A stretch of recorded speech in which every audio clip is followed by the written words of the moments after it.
normal thirsty Thursdays here today, presented by Budweiser. Then Polish American Night as well. Jeremy out alongside Nick Matthews to bring you the call here today. We both have a little bit of Polish roots. You like pierogies? A little bit of fan of pierogies. Okay. Not too Kielbasa? Big. Kielbasa, sure. Yep, of course. I'm a whole range of different things. We got a lot of heritage nights coming up, and I'm like, oh, Polish night, great. German night's coming up too. Yeah. And we're both German as well. For so sure. A lot of good stuff here at the ballpark, and a great game tonight. And we want to see you for German night, certainly as this week goes on as well, and all the other great promotions that we have here at the USPBL. Well, yesterday was an interesting day. It was our first day back to 9 official innings, and we didn't think we'd get there at first. It took extra innings to get there because of the 2.5-hour time limit. We were really fringed whether we were even going to see an 8th inning. We did, and it ended up being a tie game after that and going into extras. And the new ruling is this. So it's a 2.5-hour time limit. No inning can start after that. So if it's theoretically 2:29, 2:28, yes, we will see a new inning.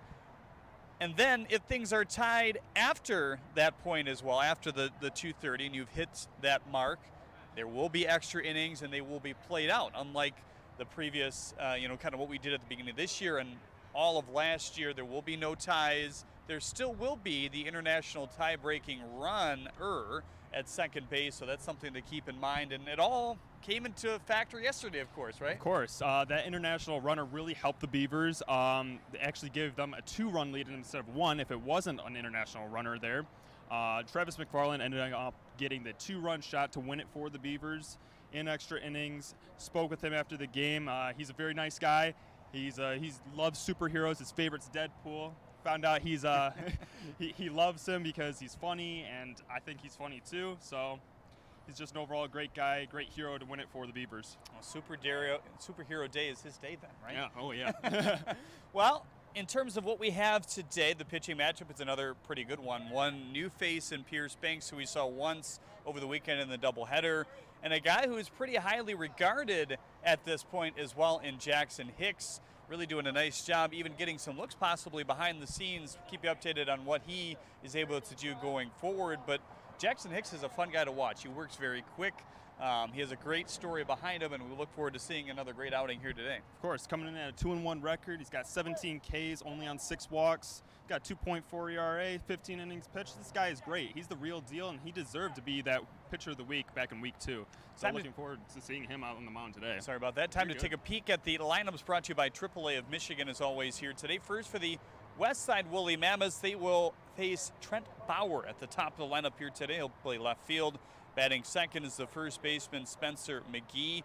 In the middle is Lamar Briggs along with Trevor McKinley and Trey Bigford. A nice 3-spot right down Broadway for Taylor Jellikowski and John Dombrowski's lineup here today. Adrian Guzman elevated a bit of late as he's hitting pretty well. He bats 6th and plays shortstop. Noah Moore bats 7th.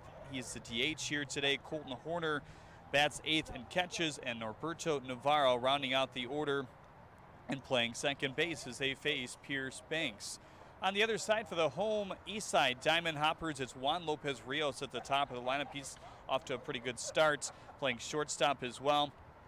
Jason Aponte bats second and plays center field. Pedro Castellano, the new face that we saw in the doubleheader as well, plays second base and bats third. It's Nick Kreitzer, Greg Vaughn Jr., and Felix Aberrett, 4 through 6 in the lineup here today.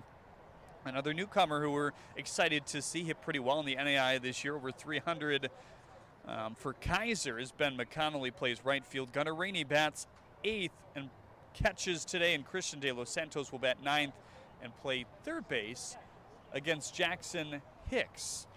You look at the lineups here today. One thing that screams at you, and we had a couple more yesterday, was the home run. You mentioned the one by McFarland, the other by Curial is well in an important spot. But that's what's going to make this league fun. I mean, we've had the home run races certainly in the past, and we've also had the pitcher's duels and the really good pitching. It's always, I think, going to be a very good pitching league. But when you start seeing guys, have that home run potential, it just makes it exciting on all cylinders, I guess. For sure. You love to see the home run ball. Fans love to see it. You love to hear it. The music plays when they're trotting around the bases. McFarland does his little dance after he hits them. it's really fun to see it. And it's just a spectacle for everybody and just a thrill for the players too. Well, now time for our keys to the game here today. Nick, what do you got? All right, so we got the Mammoths that are coming in at 3-3. They just need to keep producing runs like they have been. Need to get on base, keep making contact with the ball, and that's what's going to really win it for them today. Is just keep making contact, minimizing the strikeouts, and keeping up the solid pitching with Hicks on the mound. On the other side of the field, the Diamond Hoppers, they need to keep getting base runners. They need to get people on the base path. They have Juan Lopez Rios and Jason Aponte, who are both very speedy around the base path. They're going to give the Mammoths catcher Colston Horner a run for his money around the base path, so they have to keep getting those guys on along with the rest of their lineup on base in order to produce some runs. Well, that's certainly something we have seen this year, is some aggressiveness on the base paths as well. Teams have run themselves into some outs they shouldn't have, but so far pretty good, and these guys are doing what they are expected to do as well. Talk about that and more after this here on the USPBL Network. Stick with us.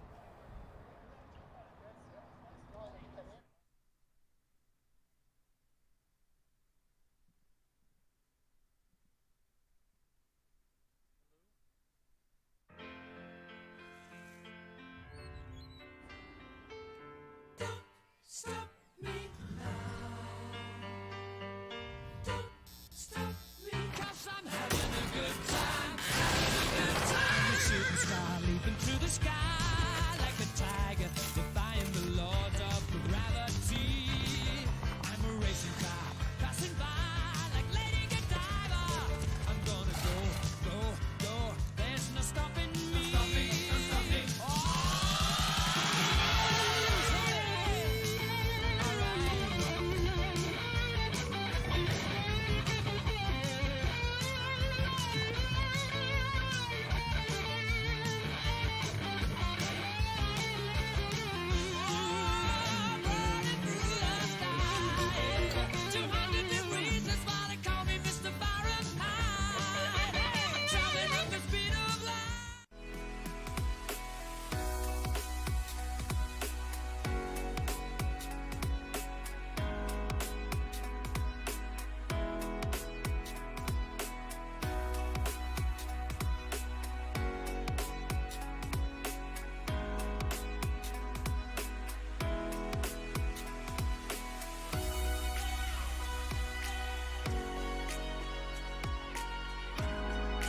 Throughout your life, from big moments to ones well-earned, we're your financial guardian angel. Alliance Catholic Credit Union.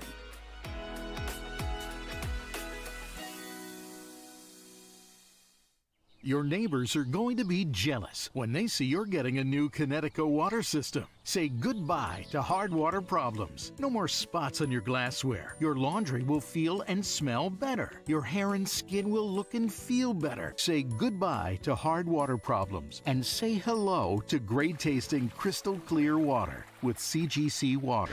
Welcome back to Jimmy John's Field, everyone. So glad you could tune in on this fine Thursday for some more baseball. Today's broadcast is presented by Budweiser here on Thirsty Thursdays, and proudly sponsored by the following: AAA, Ascension, Balfour Property Restoration, DTE Energy, Fifth Third Bank, Jimmy John's, Macomb Community College, McLaren Macomb, your Metro Detroit Chevy dealers, Pepsi, Scott's, and UWM. We thank all those fine partners for what they do for this league all throughout the year. Time to take another peek at our pitcher comparison, brought to you as always by Ascension here today. Jackson Hicks, 15 innings deep in his USPBL career, is started out pretty good for a guy who did not pitch college ball, just club baseball for Jackson Hicks before this point. That's right. Jackson Hicks coming in pretty strong to start off the season. He ended up getting the Player of the Week, Pitcher of the Week in Week 2. He's a very strong starter for this Mammoth team. He's ready to go again here today. Pierce Banks on the other end, a native of Parkway Christian, a graduate of there, I should say. Went to Adrian College as well, played 5 seasons, had a .299 career ERA coming into play to the USPBL. Pitched once in relief in the doubleheader on Saturday, but fresh to the league. And so is Ben McConnell here today, who's right in the middle of the Eastside Diamond Hoppers lineup as they shift things around a little bit. No Navy Mercedes for them. We saw him yesterday as his contract was transferred over to the Beavers going forward, and will likely remain that way as well. Decent day for Navy as well. He had a big-time 2 RBI double down the left field line, which at that point gave his team their only 2 runs of the ball game. First pitch coming up next here on the USPBL Network.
You hear about the promo that Jimmy's John's got going on? 5 off 20? How they pulling it off? Magic? You got David's Copperfields in there? Show yourself, Copperfields! Jimmy John's. $5 off orders of 20 or more. Long ball, Porter. Come on, TK, give me some heat.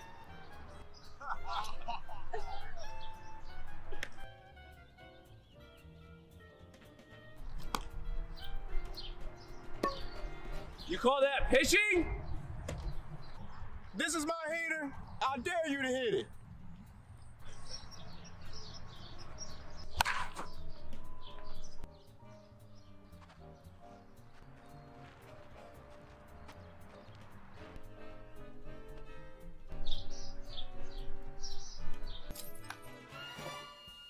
Man, you idiot! Now we can't play no more.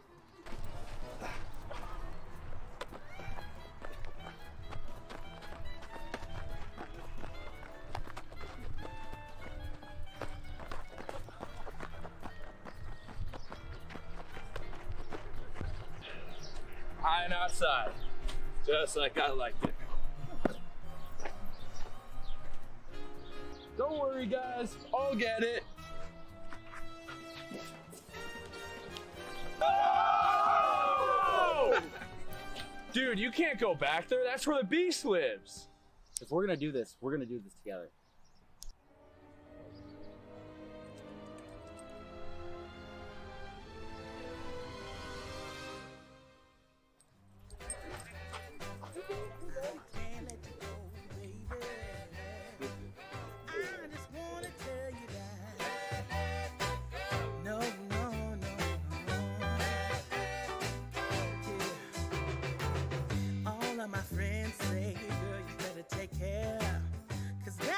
Trouble, you best beware. And though deep down, I know I might be headed for teardrops. Now that you got me started, I just can't stop. No, no.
You hear about the promo that Jimmy's John's got going on? 5 off 20? How they pulling it off? Magic?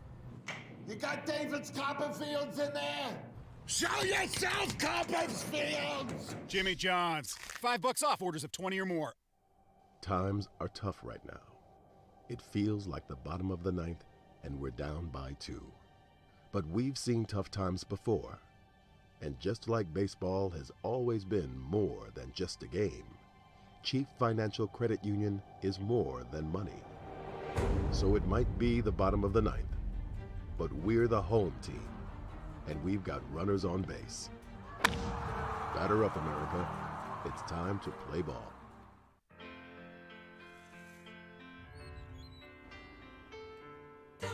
Stop me now.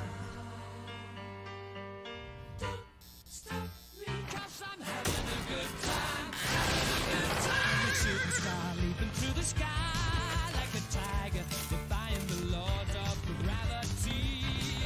I'm a racing car passing by like Lady Godiva. I'm gonna go, go, go. There's no stopping me. No stopping, no stopping.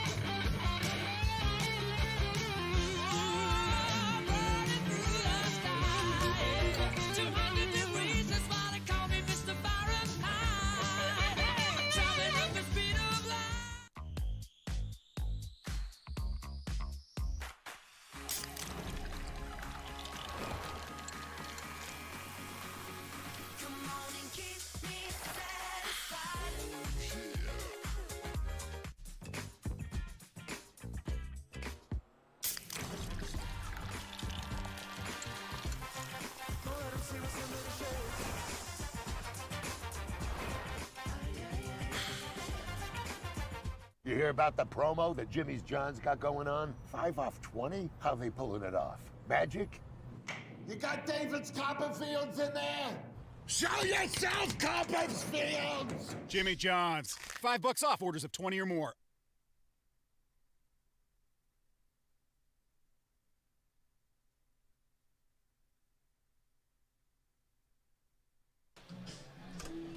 Polish national anthem and the national anthem of the United States of America just both sung here at the ballpark. Pretty cool.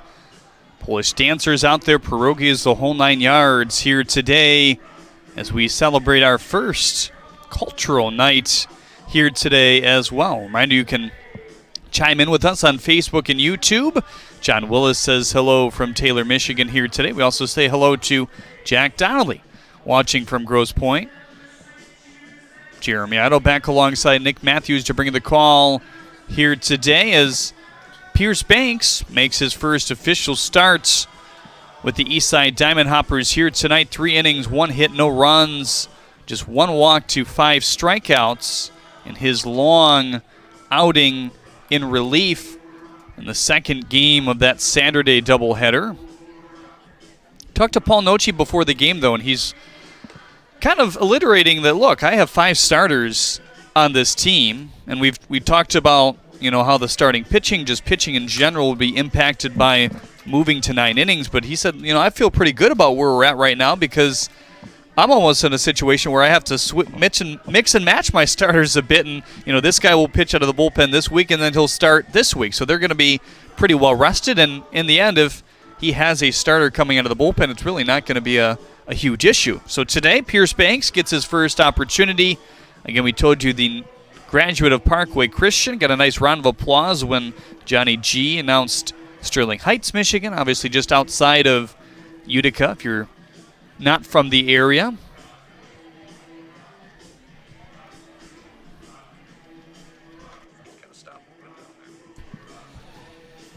Your Zach Hart Agency first men due up here in the first. Trent Bowers, Spencer McGee, and Lamar Briggs. Trent Bauer, a fairly new addition to this Westside Woolly Mammoths team and lineup as well. Just 2 for 6 to start his pro career.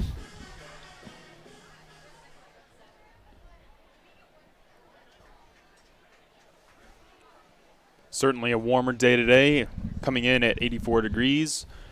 Yesterday was a cool 70.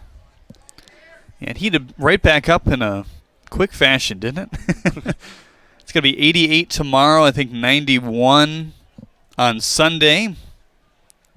First pitch of the ball game at 7:12.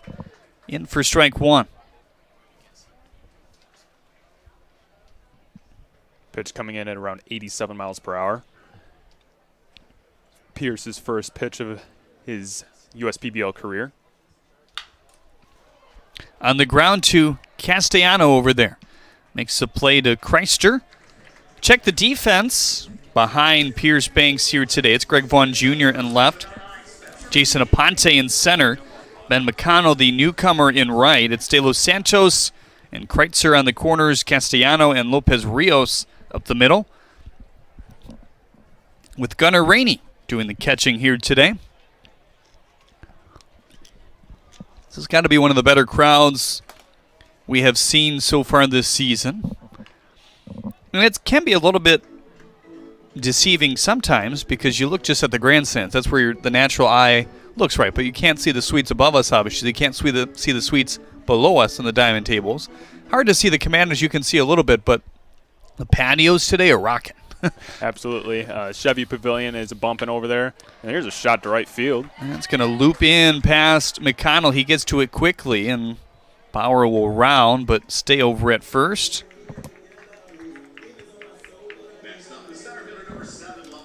Here comes Lamar Briggs now.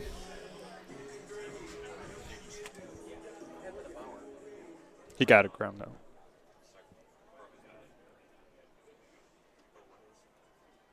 Briggs, center fielder here today. Been mostly exclusively an outfielder this year. Played a lot of third base last year for this Mammoths team. Kind of out of need. They like what they have. And Trey Bigford and McGee in the corners this year. Lopez Rios cuts it off quickly over to second. That's going to be the only out that he gets for the second here in the first. Fielder's choice for Briggs is what it's going to be chalked up as. That'll bring up Trevor McKinley. McKinley still looking for his first hit this year. 0 for 9. Does have 4 walks to 2 strikeouts, so has been seeing the ball decently. But this is a left-handed bat that Taylor Jellikowski certainly wanted to land. He was looking for a lefty when he texted McKinley to come back to the USPBL. Some time in a Hoppers uniform last year as well, so kind of flipping the script again here tonight. Big lead over there, and he got him! How about it? Pierce Banks picks off Lamar Briggs over at first base. Some active feet. Caught him leaning. Probably a 2.5-step, maybe 3-step lead for Briggs. Looking to swipe a bag possibly here with 2 outs in the first inning.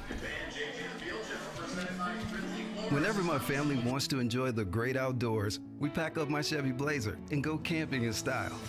It looks great, and with the cargo management system, we can bring all the comforts of home away from home. Plus, with available 4G LTE Wi-Fi, the kids can still stay connected with friends. Thanks to my Blazer, roughing it isn't rough at all. Lease a 2021 Blazer 2 LT for just $219 a month. Put it in D and see why Chevy drives the Motor City. Jackson Hicks on the mound now for the Westside Woolly Mammoths. Good body of work so far for him. 15 innings thrown on the mound. Includes 3 starts. He's given up 4 runs. All of them hadn't been earned, but the big hit against him last game, which kind of, separated from a good start to a really good start, was the 2-run home run, which chased him out of his outing. But other than that, he's been very solid out there. Relies on that splitter. Not just a guy that has one, but he has a developed splitter. Probably the best one in the league currently. Austin Akar right up there as well. But a guy who's getting a lot of attention for what he's doing early on in his pro career. Getting some accolades real quick in week 2. He was the pitcher of the week for the Mammoths, and rightfully so. He makes quick work with some batters, getting strikeouts after strikeouts, and not walking many. So he's out there working today. Nice job by Pierce Banks at the end of the first inning, top of the first, I should say, if you didn't see it. Allowed a sharp one-out single to Spencer McGee. He was cut down at second base for the second out after the fielder's choice by Lamar Briggs, which allowed him to reach first. But Pierce Banks catching Briggs, really taking a big lead over there. Threw probably the best pickoff he could, right on the bag, low, easy for Kreitzer to sweep that glove down and get Briggs out for the third out of that first. First pitch to Juan Lopez Rios is in for strike one. You really couldn't have asked for a better spot to throw it to. Lopez Rios, an early 381 average through 21 ABs. That's 8 for 21 so far.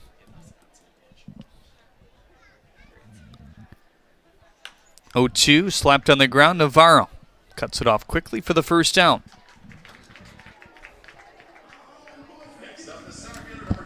And this is kind of the start we saw yesterday, and we thought, maybe we're going to have a nice pitcher's duel here between Jordan Carr and Malik Barrington. And it certainly looked that way for a couple innings, but then the offenses got to doing what they do, and certainly the walks, a bigger story yesterday. We saw the 4 walks in a row, which led to a run in extra innings. Shanahan was struggling a bit. He was throwing across his body a lot, but when you have it some days, and sometimes you just have some off days, and I think it was just an off day for Shanahan. This one in for strike 2, so right away Jackson hits. Has an 0-2 count on the first too many faces. And this one slapped into the rising glove of Guzman. An exclamation point for the second out. He got up there. He climbed the ladder to get that one. That was the only way he was getting it. Ball kind of tailing upwards off the bat of Jason Aponte. Turned a 92-mile-an-hour fastball and hit it pretty well. 2 up and 2 down, and I guess 2 different ways for these 2 pitchers here today. Both of them trying to face the minimum here in the first. Castellanos takes a big rip and a 91-mile-an-hour fastball as he zings it off the, what would you call that, the barrier between the fans and the field? The only thing that's protecting him. So it's kind of behind the mesh normal backstop. He'd probably just fall right in if that wasn't there at times. 0-1, high chopper. McGee gets off the bag quickly. And how about the defense in this first inning? Navarro, Guzman, and McGee going right to left in the infield do a great job to set him down 1-2-3. The Carpet Guys give you warehouse direct pricing and customer service that will knock your socks off. Now at the Carpet Guys, you can get 4 years interest-free financing. Plus, we're taking extra precautions to ensure the safety of our customers. Let the Carpet Guys bring the store to your door with prices that will knock your socks off. Be wise and call the Carpet Guys at 855-4MY-GUYS. Locally owned and supporting Michigan families. Be wise, call the Carpet Guys at 855-4MY-GUYS. Times are tough right now. It feels like the bottom of the ninth, and we're down by 2. But we've seen tough times before. And just like baseball has always been more than just a game, Chief Financial Credit Union is more than money. So it might be the bottom of the ninth, but we're the home team, and we've got runners on base. Batter up, America. It's time to play ball. Snappy first inning of play between these 2 teams. 1 base runner against Pierce Banks. Erased, I guess 2 technically, but both erased with nice play by the defense. Pierce able to wipe out the 2-out base runner with a nice pickoff over to first. And Hicks got some help from Adrian Guzman, Spencer McGee, and Roberto Navarro. But the defense certainly picking things up, I'd say, as the season goes on, getting used to this field. And that's the good thing about, I guess, playing at one field, is because once you get used to the tendencies, obviously there'll be ups and downs according to field conditions and weather and all that, but you know them for the most part. You know it. You get to know the weak spots, the pressure points of the field, and it's very easy when you just only play on one field the entire season. Big rip there by Trevor McKinley. Drew a few oohs and ahs as it was ripped straight back to the screen. McKinley up for the second time technically this game. He had an 0-1 count before Briggs was picked off. Briggs with some speed as well, so Pierce Banks maybe recognizing that early on. Snaps the knuckle curve off as that one is fouled off. Fouled off twice. Did he really? Yeah, it hit its bat twice.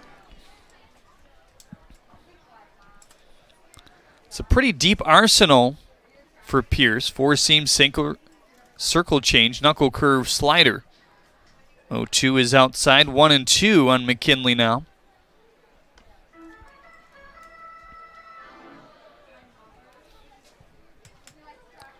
Trey Bigford, Adrian Guzman, the rest of your Zach Hart agency, 2 men up here in the second.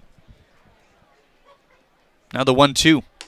High. Fastball pumped in at 90. So a 2.99 ERA at Adrian for Pierce Banks through 325 career innings in 5 seasons. We told you just 1 hit baseball in 3 innings on Saturday. McKinley taking some nice rips here. Just missing him. They're fouling straight back to the screen. That means he's just missing it.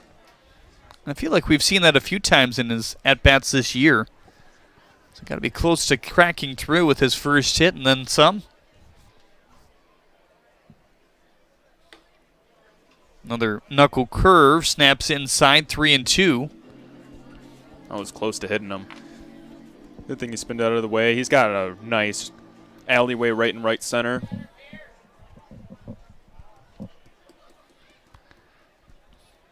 That breeze blowing out fairly gustily to right center currently. The trees matching that. 3-2 high. Good at bats. They're from Trevor McKinley. It's a good at bat. Came down from a 1-2 count and drew a walk. Solid at bat there for McKinley. That'll bring up Trey Bigford.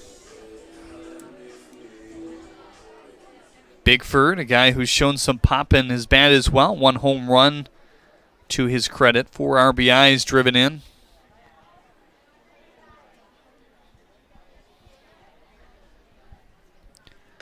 First pitch to Trey is up and in. That nearly hit his helmet there.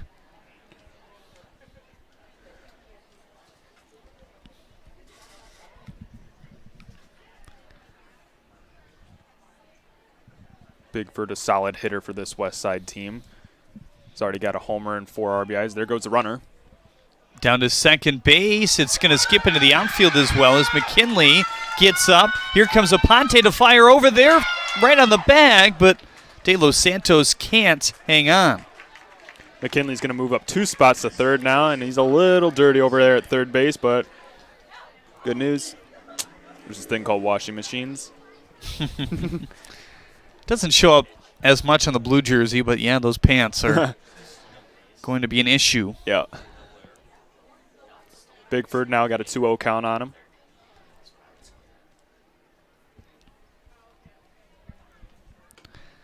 First pitch to Trey is up high, or second pitch, I should say. Third pitch, sorry, 3-0 on Trey Bigford, the third baseman. Adrian Guzman, who's been swinging a fairly hot bat, is on deck. Then it would be Noah Moore. Some decent walkability in the 3, 4, 6 spots. Bigford trying to add to that with his first of the year. He does right there. Second walk of the inning. Puts runners on first and third now.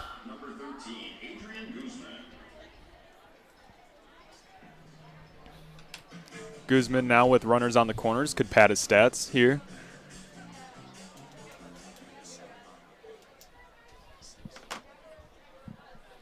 Guzman, 3 walks, 3 strikeouts to add to his 5 hits. Been hitting up in the lineup a bit more lately. This one popped up. Fans reacting as they look to make a catch. Looks like somebody did down there.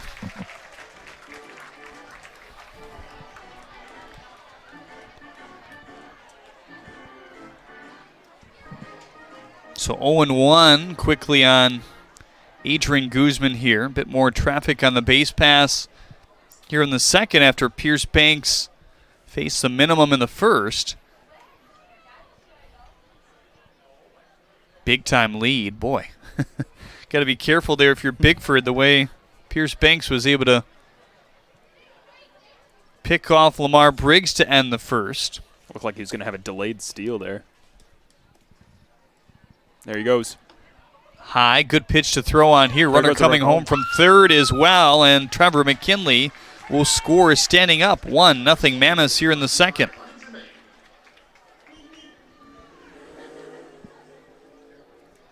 So second steal of the game. Guzman going to be credited for that RBI.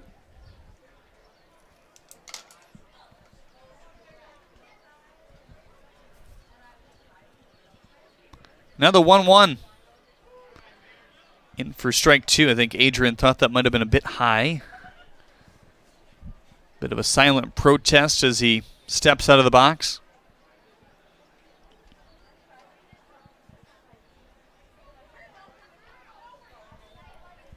Guzman now with 1-2 count.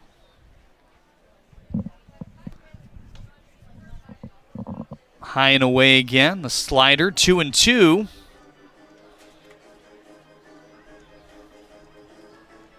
Been a lot more curveball heavy so far here today as Pierce Banks. This will give some of the Mammoths some more experience, more looks with that off-speed pitch. In later innings, you'll see them with another runner going. Bigford easily going to reach third base, so he steals 2 bags here on the same trip. Mammoths being very sneaky so far in this game. 3 stolen bases, and it's only the second inning. High and away, the third walk in as many batters, and we've already seen a run come in. Trevor McKinley took some very good swings and had a long at-bat to begin things here in the second. He's come around to score. Bigford standing on third because of his pair of steals, and now Noah Moore has a chance to drive in his first RBIs of his professional career. Noah Moore, a Michigan native to New Baltimore area.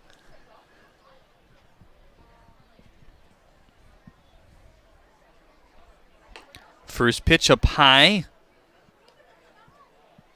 Played locally at Madonna University as well, did Noah. Is that your alma mater? It is. There you go. Good stuff. Noah was there after I graduated, though. But I got to call Taylor Jellikowski's senior season as this one shifted back to the screen. Taylor Jellikowski, now the co-manager of the Westside Woolly Mammoths this year with John Dombrowski. Guy who's kind of gone full circle, certainly in this league. Played as a Utica Unicorn for just under a year. Got picked up by the Minnesota Twins. Reached as high as Double-A before being a COVID casualty last year. 1-1 away. The fastball at 88. 2-1 on Noah Moore. As a hitter, you got a lot of room to work with. Runners on the corners, if he slaps one to the right side of the field, especially with no outs, that run can come home. Good manufactured run.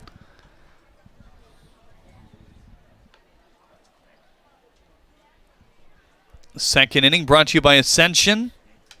3 walks in a row. McKinley, Bigford, Guzman. Again puts runners on first and third with no outs. The 2-1. Lofty swing just under that one is Noah Moore.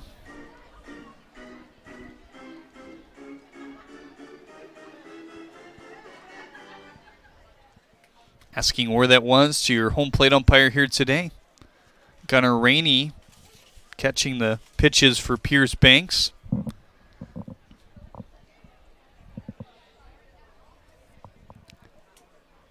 Big pitch here for the defense and everybody involved.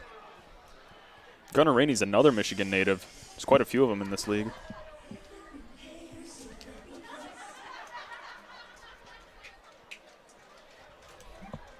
But the ones that aren't from Michigan, they're from far reaches away. Some from Arizona. Yep. Donovan Thacker, another pitcher for the Westside Woolly Mammoths, also locally from Livonia as well.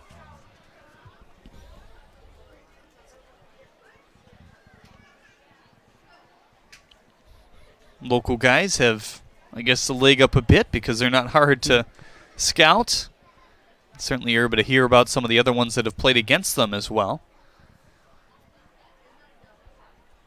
Big lead over at third for Bigford, and a swing and a miss from Moore for the first out here in the second.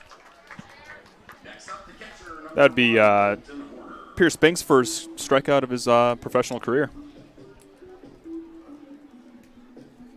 Now Colton Horner will bat for the first time here today. Catcher. Catching the deliveries of Jackson Hicks. He was very efficient in his first inning of work. Another curveball in for strike one. He got the first two batters to an 0-2 count. Both contact outs, and then Castellano drove a 0-1 fastball the opposite way to Spencer McGee at first to end the inning. Slider outside, 1-1. Now, if you're Horner, you can't ground out into a double play here. You got to get something out of the infield in order to score that run on third.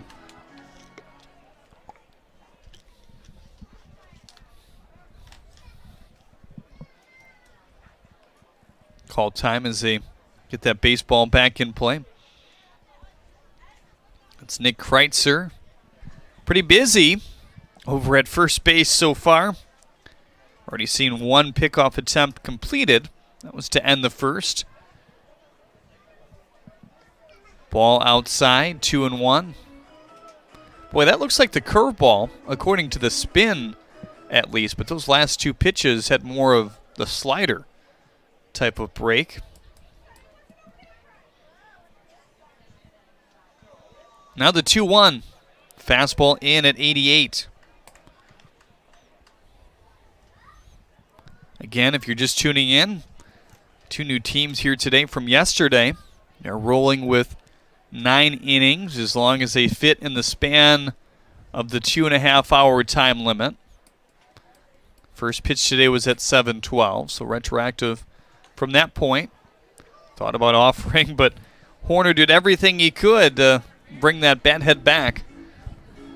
He fought with all of his might to hold that back.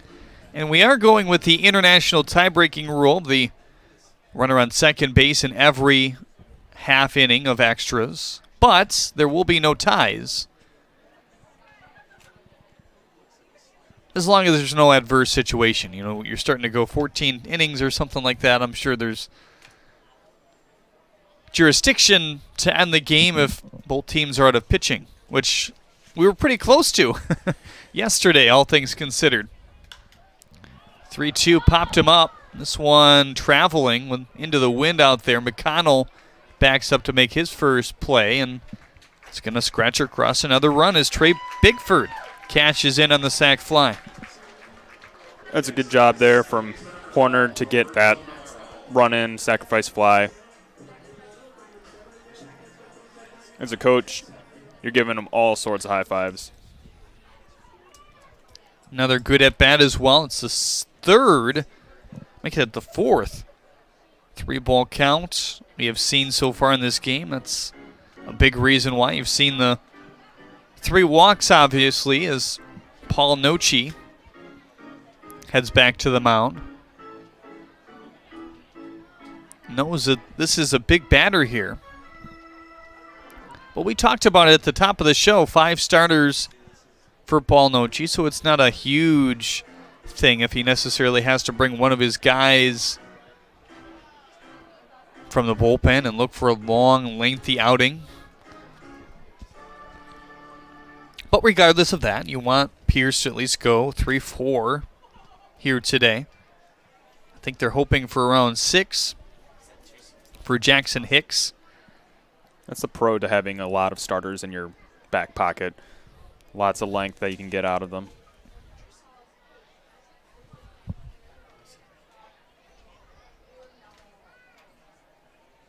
Norberto Navarro stepping in.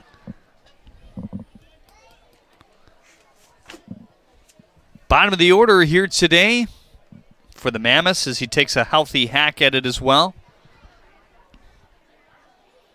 Remember that big-time double play combination up the middle along with Adrian Guzman. He's already made his mark on this inning. He stands at first base with one of those 3 walks. 0-1 in for strike 2. That one just caught the outer edge. Had some good spin on it, too.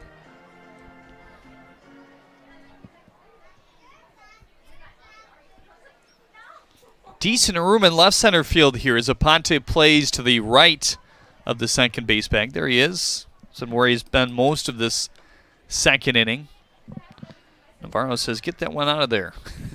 Make sure it's called for ball 1. Trent Bauer, your Zach Hart agency man on deck here in the second. Decent lead for Guzman. Hopping secondary lead. That's in for strike 3. And the inning comes to an end. It could have been worse with the 3 leadoff walks here in the second for Pierce Banks. He does give up 2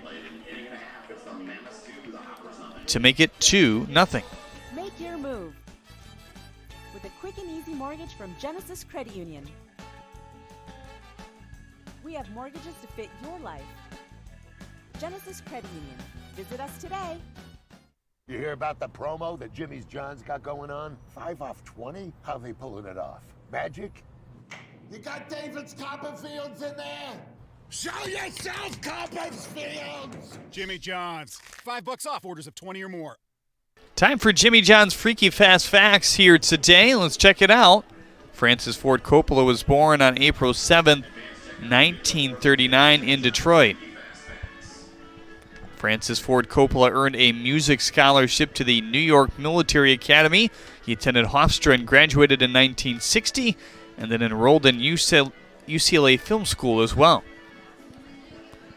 He also won the Best Screenplay at the Oscars for The Godfather, Best Picture category. Coppola Winery, one of our fine sponsors here at the USPBL. The theme behind that trivia. Here's a little more trivia for you, Jeremy. Sure. All right, there's this guy who you may know. His name's Nicolas Cage. Mm-hmm. Okay, sure. He's a movie actor. Yep. His real name is actually Nicolas Coppola. Really? Interesting, because he just uses Nicolas Cage as his stage name, but in his first movie was Fast Times at Ridgemont High, and you can see in the credits it's Nicolas Coppola. Interesting. He plays one of Spicoli's friends, I think. He's a high schooler, and then he works at one of the burger joints, and you can see him working in the back. Nick Kreitzer looks at strike 1. Hicks likes to work quickly as he golfs at that first pitch. Kreitzer, his first couple hits of his pro career last week. Good to see. Break out of a little bit of a funk to start things. This is a 3-pitch strikeout, though, in the second. That's some quick work from Hicks. Got him with the splitter there.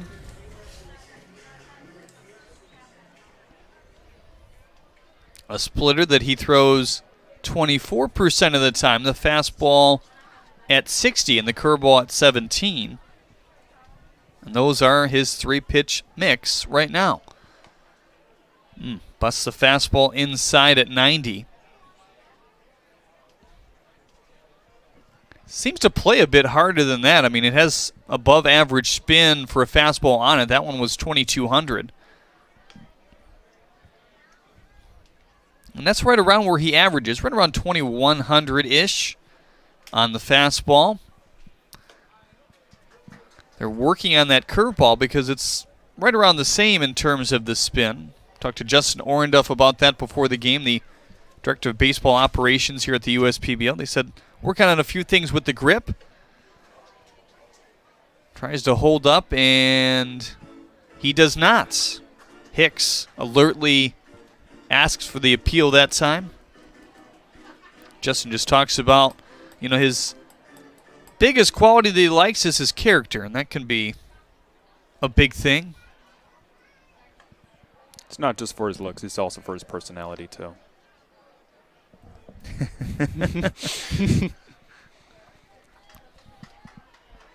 Certainly one of the nicer guys to talk to, though. Can back that 3-2 on the ground, up the middle, and pass the diving glove of Navarro. That's the first hit of the ball game for the Diamond Hoppers. They were 4 up and 4 down before that knock by Greg Vaughn Jr., his 4th of the year.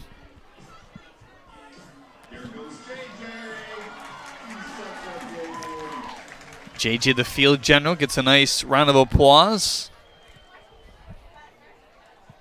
Needed a little assistance from the home plate umpire there to pick up that bat and trot away. Felix Aberrett looking to put something together as that one is golf foul.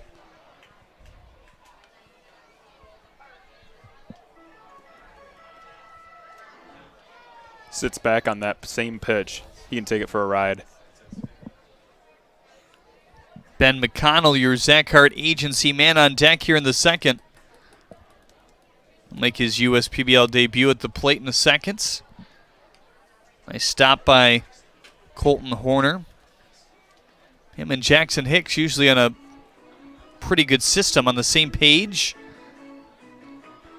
And it's different for every pitcher, different certainly for every catcher as well, how they prepare for games. But these two like to look at what guys have done previously and look at their tendencies. That one is foul. Wow, that was yanked pretty far, just to the left of the foul pole. And I tell you what, these shadows right now, I don't know about you, but as soon as the ball is hit, I kind of lose it in that light tower shadow. You see the two kind of in between. And it's funny because it's not that thick, but that's how it's playing right now. Just sits back on it just a tad. He's got it. 1-2, fastball outside. Yeah, literally, because that was a matter of what? 5-6 feet? And that's a home run off the foul pole on a line. 2-2, popped him up. Can of corn for McGee if he can get to it. Plenty of space for the second out here in the second. That's been the difference so far between Hicks and Banks so far. Banks walking a few batters in those type of scenarios. I mean, we saw a 3-2 pitch in the previous at-bat to Greg Vaughn Jr., who was able to line a single, but then that was a 2-2 to Aberrett, able to get some soft contact and let his fielders go to work for the third time today. And this one golfed into the gap in left center. Picking that up is Trent Bauer, and that'll put runners on first and third. There's McConnell's first major league or USPBL career hit. He hopes it'll be a major league hit one day. Absolutely. So do a lot of other these players, too. Had one major league player in the 5-year, now 6-year history, if you count this year of the USPBL. Still going strong for the Minnesota Twins, Randy Dobnak. I believe somebody just got moved up to AAA the other day as well. It's always good news to hear some of our USPBL guys getting their chance.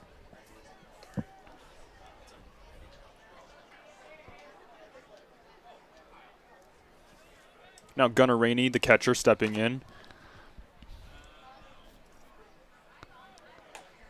This one in for strike one. Runner moving to second base, not in time, and they're going to steal a run. Norberto Navarro, and nothing he can do there as the throw is off the bag, and Greg Vaughn Jr. able to split this lead in half. It's 2-1. McConnell showing he's got some wheels here early.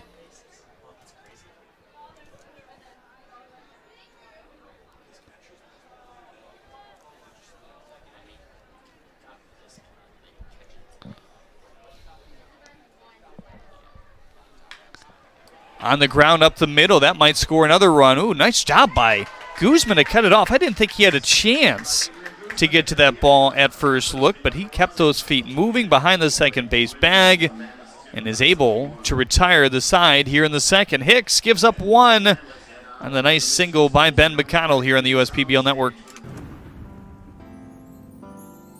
I'm all out of love for my old insurance. Switch to insurance. They're saving me so much. They covered my car and bundled with my home. I feel so secure to say I love insurance. Hello, AAA Insurance. Goodbye, insurance. Hello. Insurance. Get a quote and save up to 20%.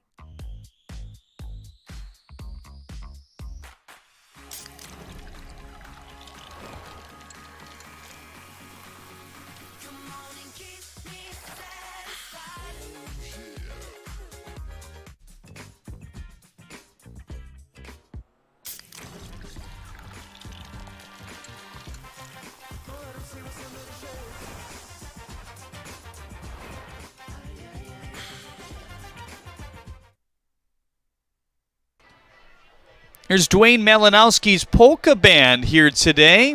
One of the benefits to attending Polish American Heritage Night here today. They had the sauerkraut, the pierogies, the kielbasas out in the right field patio. I was able to sneak through and get some pierogies as well. Nice touch before the game here today. It's good. Some Polish fun here tonight. Actually, my roommate, his uncle is actually one of the members of the Polish band here today. Really? Okay. Very cool. We welcome everybody watching here today. Ryan Donnelly says, go Mammoths. Clem Trammell says, I love this coverage. Thanks for showing. Great baseball. We appreciate you watching, Clem.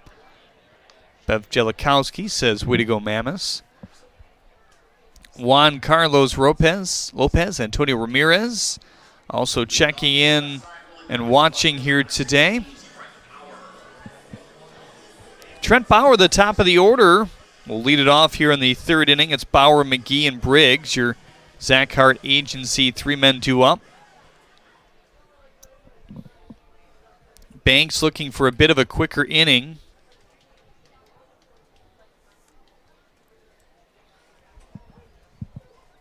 Three walks to the first 3 batters he faced in the second. 2 of them cashed in on runs. 1-0 to Bauer. Grounded out back in the first inning to the second baseman, Castellano.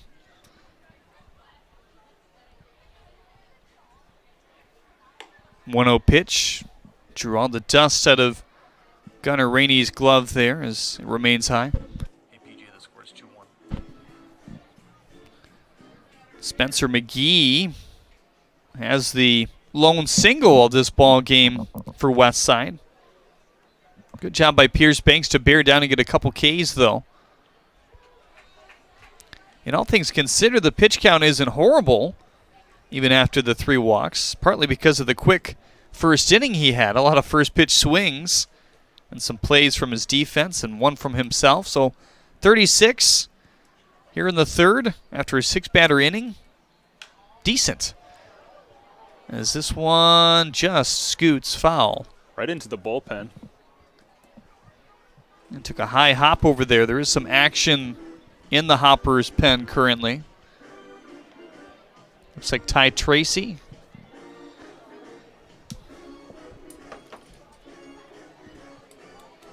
Count is even now on Trent Bauer. There's Tracy. Mostly been a starter so far But again, some of the starters will turn relievers depending on the week. There's strike 3. Oh, Bauer did not want that call. Third K for Banks, second looking here today.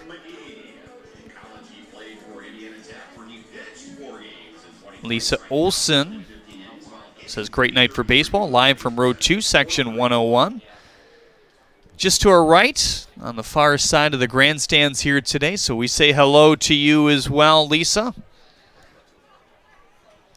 Spencer McGee was the player of the week back in week 1.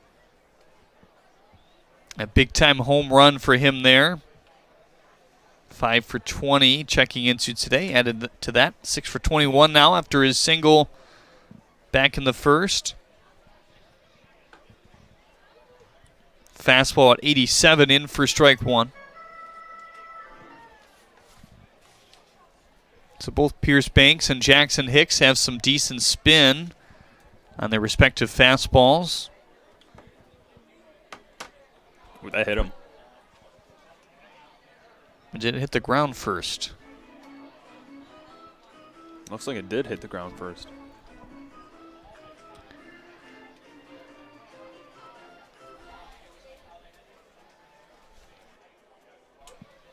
Lamar Briggs up next here. Brought to you by Zach Hart Agency. Here's the 2-1. Takes a nice rip at it, but skittered foul.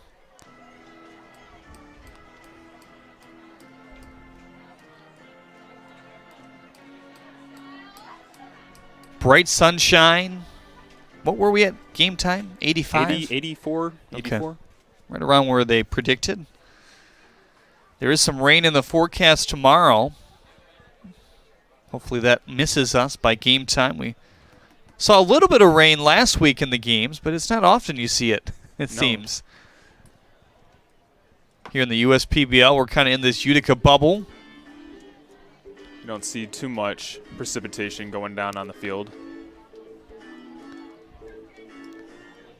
So I'm sure the grounds crew appreciates. Had to bust out a good amount of diamond dry last week to get play back in order. Here's the 2-2 into left field for a base hit. It's a good piece of opposite field hitting there. Next up, the center fielder number 7, Lamar Briggs. McGee now 2 for 2 with 2 singles. Lamar Briggs stepping in.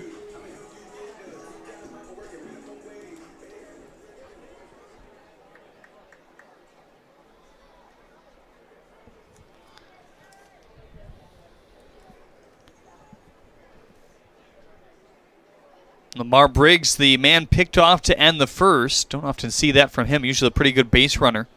Has some speed out there. We've kind of seen base runners run at will against Pierce Banks so far here today. Grounded into a fielder's choice in his last at bat. Now the 1-0. Little pop fly to right, sending McConnell back to the edge of the warning track for the second out here in the third. So Briggs giving that one a little ride. And now Trevor McKinley, the last shots here in the third. Pierce Smith getting his first start in the USPBL here tonight. Came out of the bullpen the other day, but has taken lessons at Jason Thompson's, a former Tiger here in the area, baseball facility in Auburn Hills. Same place that Shane McCaddy has hung around for a good amount of his baseball career, the pitching coordinator here at the USPBL.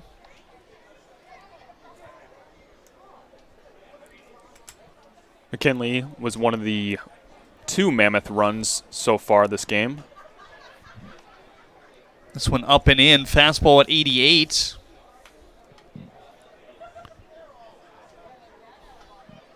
Reached by walk in his last appearance.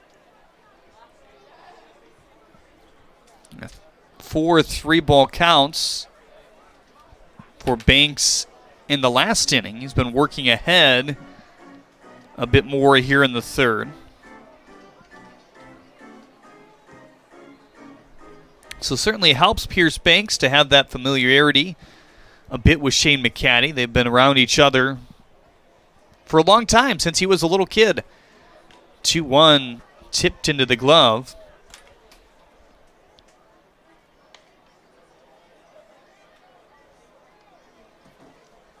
McKinley now 2 on him.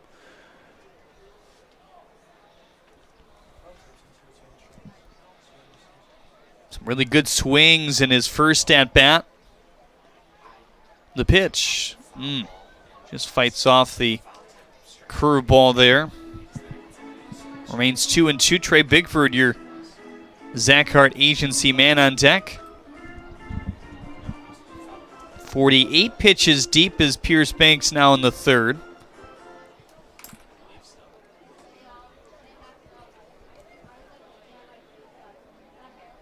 McKinley coaxing his 5th walk of the year back in the second, just to 2 strikeouts. Even pitch, swing and a miss. Tied him up there for his 2nd strikeout of the inning. That one had a good movement on it. And his 4th of the game for your 5th third Bank. 5th third out of this one.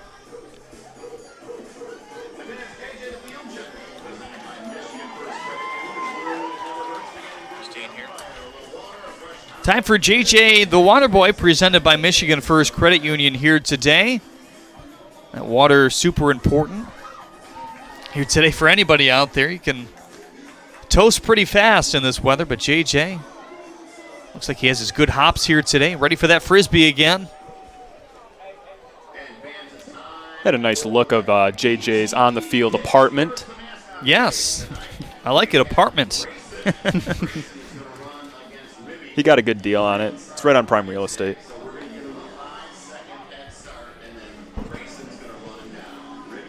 Now time for your GTE Energy Kid Race, the mascot here. Ribby is going to get the head start. And it's Grayson racing against Ribby here today. Runs out of steam, but now he finds where he needs to go. Guzman helping him out there at shortstop, and he's well around the third base bag. Look at him gallop his way to home plate. And Ribby is nowhere in sight, just rounding the third base bag now. It's your DTE Energy Kid Race, the mascot here today. That kid certainly did have a lot of energy.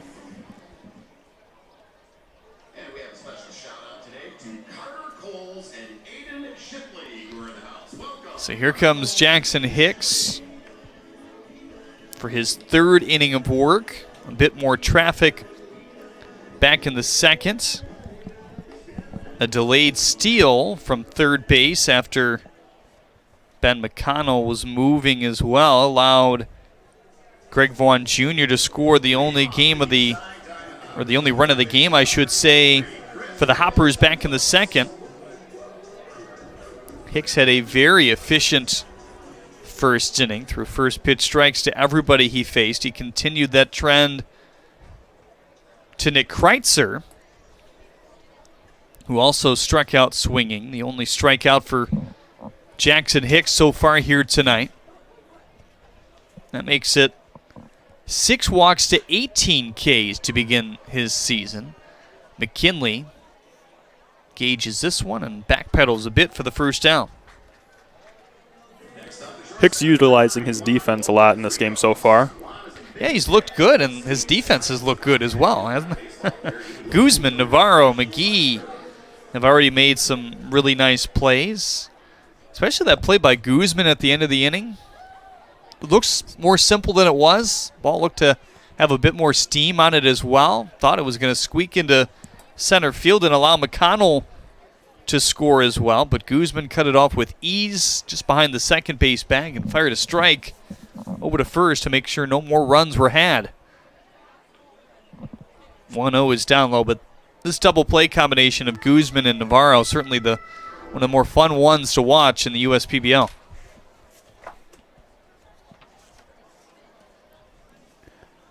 Curial and Hodo do a good job as well, as this one is chopped to Bigford and over to first for the second out. It's a second ground out for Lopez Rios. I'll bring up a Jason Aponte now, who had that line out right to Guzman, as we were just talking about. Yeah, that's a good job to keep Lopez Rios off the base twice already. He's a guy that's been pretty busy out there, has already hit for a couple extra base hits so far this year. 3 stolen bases as well. Jason Aponte with 5 stolen bases. This one Whittle just fouled on the back right behind the plate. And Aponte lined out to Guzman. That was the one where he had to elevate from his shortstop position.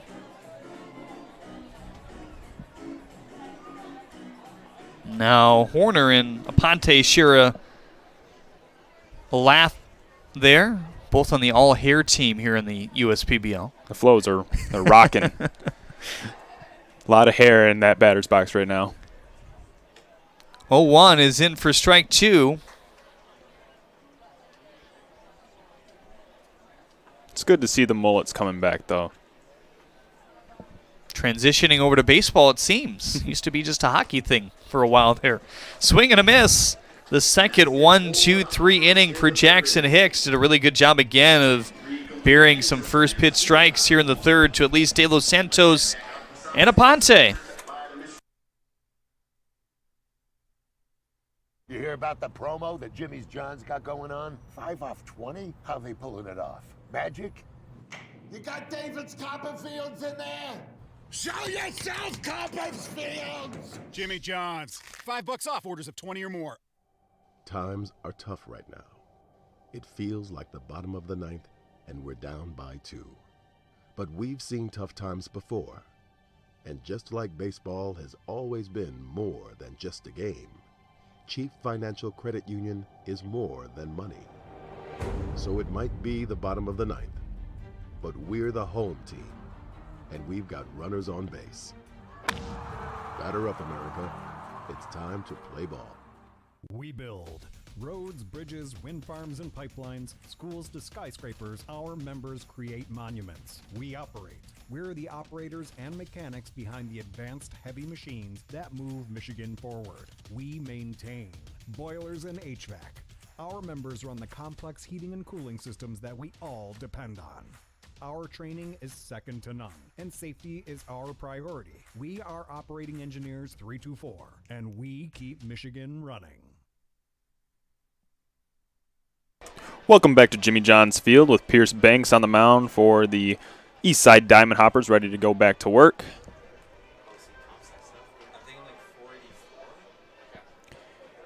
He'll be facing the Mammoths' 5, 6, 7 hitters, Trey Bigford, Adrian Guzman, and Noah Moore.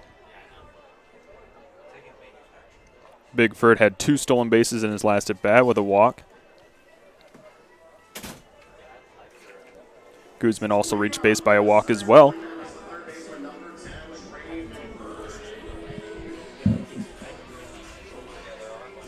Trey Bigford stepping in.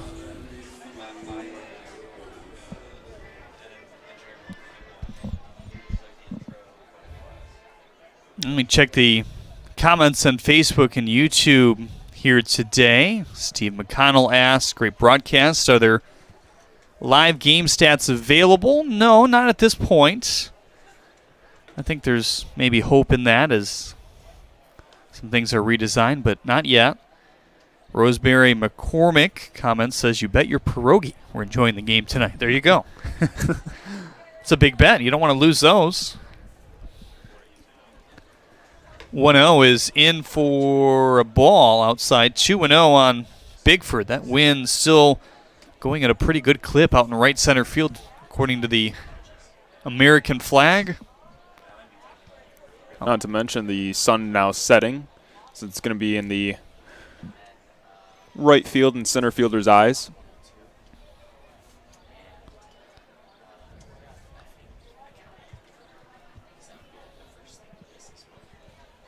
A 2-1 to Trey Bigford. Bigford walked on a 4-pitch variety back in the second. This one's going to be a tough play, but leaning over his shoulder there is Kreitzer for the first out. So little streak of 3 straight for Pierce Banks. A much quicker third inning as well. Allowed just a 1-out single to Spencer McGee. So Pierce trying to settle back in and right the ship a bit here today. A lot of pitchers used yesterday. We talked about Jordan Carr and Malik Barrington going at it, but Cuevas and Stanton ended up coming in for the Beavers. Carr, Shanahan, Taylor, and Krenrich for the Unicorns. A 2-inning outing for Brandon Krenrich, which we're not necessarily used to seeing. He's only usually a 1-inning guy if they can. Here's the 0-1. It's usually used for more situational uses. Been pretty much back end of that bullpen. 9th inning. They haven't had a lot of games where he's had to straight out close, but he's held a number of victories for the Unicorns. Now the 0-2 away. 1-2.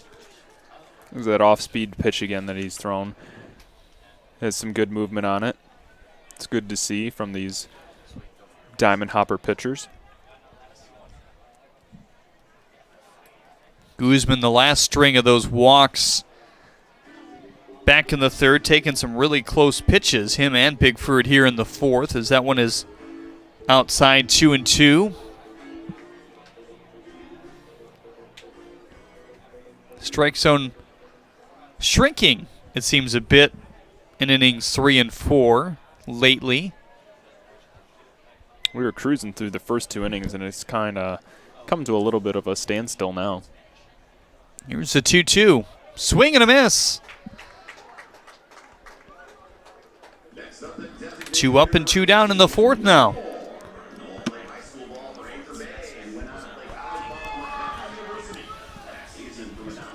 Some more trying to right his ship today. Strikeout in his first at-bat in the second.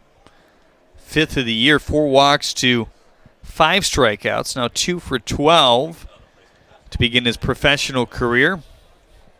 A former Anchor Bay Tar, so all the locals know where he went to high school. Yeah, they gave him a nice cheer for that when Johnny G, the public address announcer, piped that over the speakers.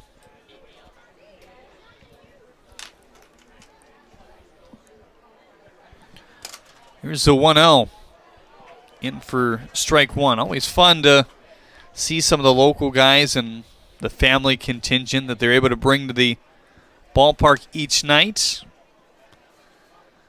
Playing professional ball, but also playing in front of a lot of your friends and family.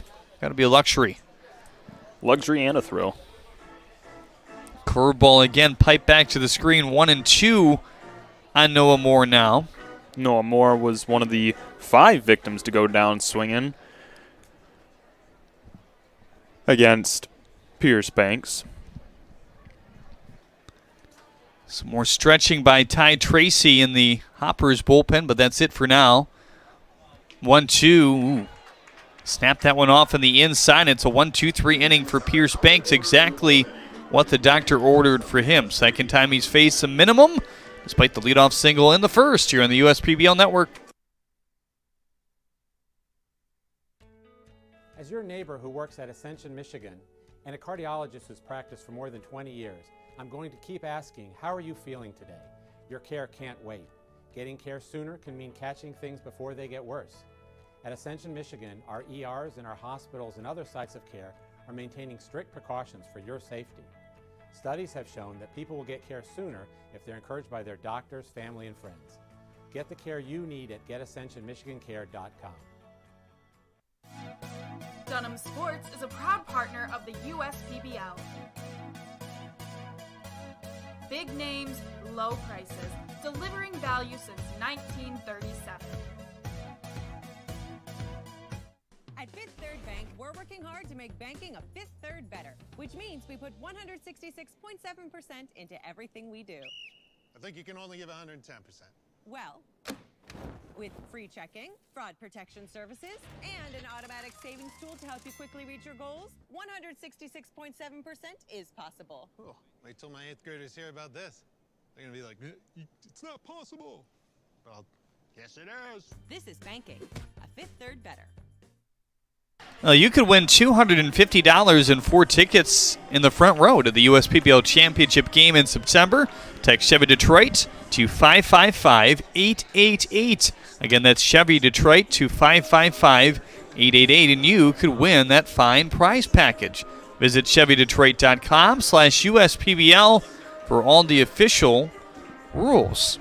So we've told you tonight, Polish American Heritage Night along with Thirsty Thursdays. On every Thursday, you can get a good deal on the beer in the stadium as well. Tomorrow, fireworks and Meet the Hoppers night.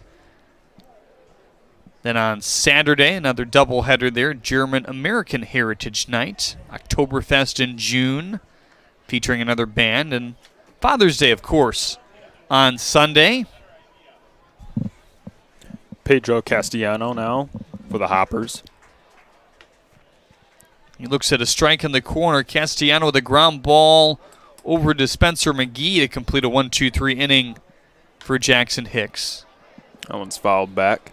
And both of these guys with a pretty good follow-up inning after what was an elongated second for Pierce Banks. He had a 1-2-3 frame in the fourth and just a 4-batter inning in the third.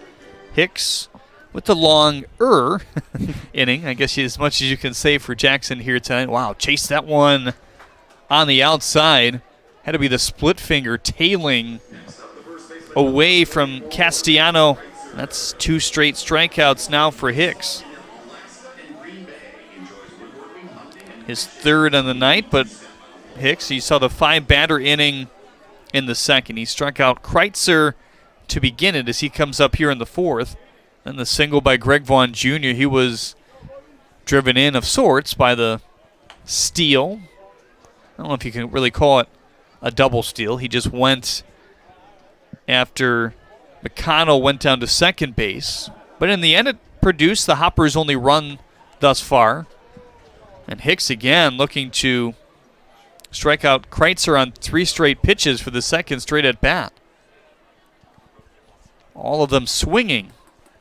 He's looked at a pair here as tried to overthrow the fastball possibly there at 90 above the zone.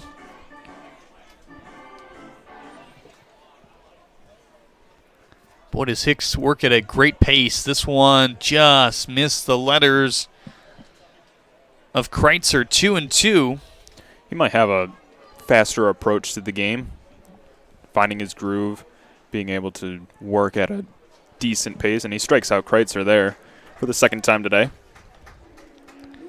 I talked to Justin Ornduff about that very thing, pacing before the game. Of course, Justin, the first-round pick of the Los Angeles Dodgers out of VCU, but he talked about a lot about a quick pace means that you're doing a repeatable rhythm and routine in between pitches. As this one slides down low, and guys that tend to work slower tend to overthink things, maybe don't do the same routine in between pitches, and for some it doesn't matter. For others it messes with them a bit. Greg Vaughn Jr., decent knock over the head of Guzman, speeding his way to second base. He's there with a slide.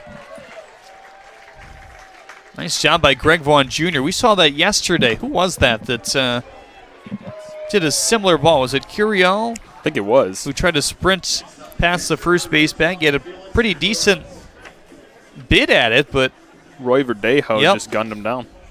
Really nice throw by Verdejo. That one looping a little bit past Lamar Briggs, but good to see that out of Greg Vaughn Jr. as he collects his 4th and 5th hit here tonight. Halfway to a cycle, but the 2 hardest ones still remain. And we haven't seen a triple yet in this league so far this year. And we kind of talked about that yesterday as well in terms of the gaps. They're really not very gappy. The gaps aren't gappy. Yeah. No, you're right, though. There's only so much space out there in right center field. and there's only maybe 2 or 3 spots in this ballpark that could actually contribute to a triple. This one's popped up foul, but right field corner, left field corner, and possibly that wall where the center field and the right field walls meet, that little alleyway, that's about it.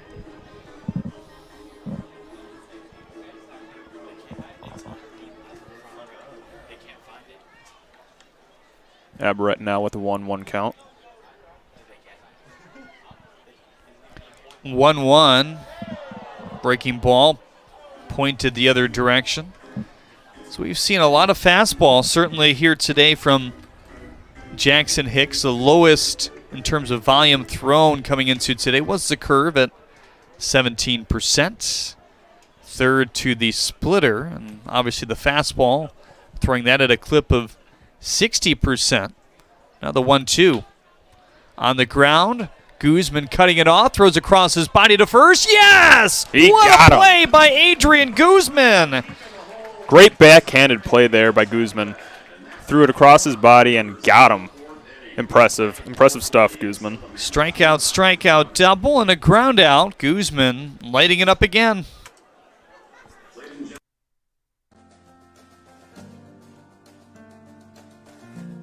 We joined Green Path and instantly felt a support around us. They developed a plan on paper, and this is how we're going to do it. The plan that they gave me was something that was sustainable. It was something I could do. It was actually lowering my payments monthly by hundreds of dollars. Choosing Green Path is a no-brainer.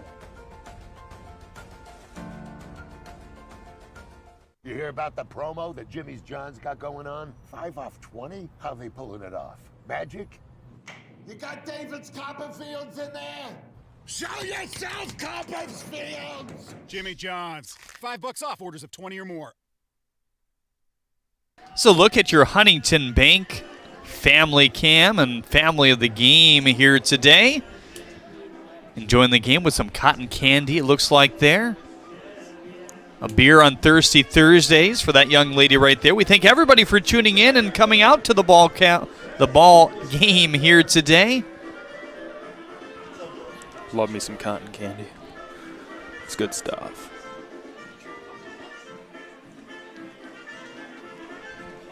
Jeremy Otto alongside Nick Matthews to bring you the call here today.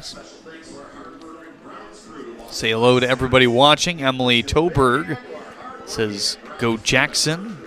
Michelle also says, way to go Jackson Hips. Keep it up.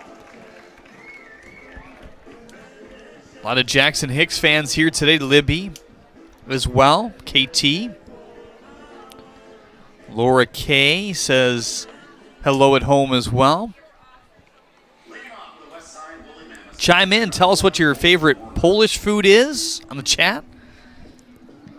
Christian Horner, Norberto Navarro, and Trey Bauer. The 3 Mammoths today for the top of the 5th inning. Brought to you by Zach Hart Agency. Horner with a sac fly and an RBI back in the 2nd. Navarro struck out looking, and McKinley was able to score the first run as he walked and came all the way around. Much better 3rd and 4th inning for Pierce Banks compared to his 2nd. He had a pretty quick first as well. But the 3rd, we saw only 1 base runner, was a single by Spencer McGee. The 4th was a pretty efficient and quick 1-2-3 inning where he struck out 2. Strikeout in the 2nd, 1 in the 3rd, 2 in the 3rd actually, and 2 in the 4th. Colton Horner with a sac fly RBI in his last plate appearance. It's one of the 2 reasons why there are 2 runs on the board.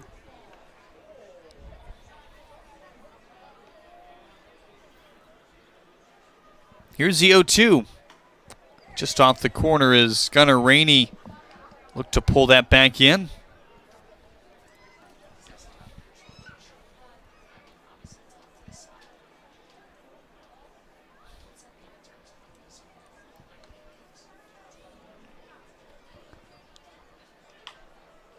Fouled off the knuckle curve there.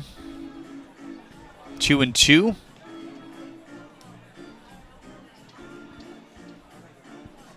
Probably snapped off his best curveball to end the fourth when he struck out more, and he brought the velocity down as well to 72.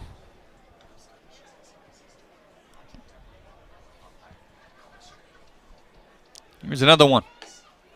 Fastball high at 88. Count is even now on Colton Horner. Horner catching again for the Westside Woolly Mammoths. He's another one that's also sporting the flow in the back. Sure is. 2-2, slapped it foul. So the fastball around 88 on average here today. That last one at 87 for Pierce Banks. But movement on most of his pitches. And what is a deep arsenal? The four-seam, the sinker, the circle, the knuckle curve, and the slider.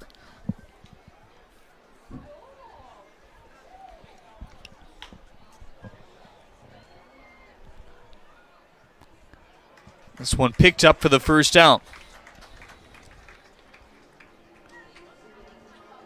That's 6 outs in a row now for Pierce Banks.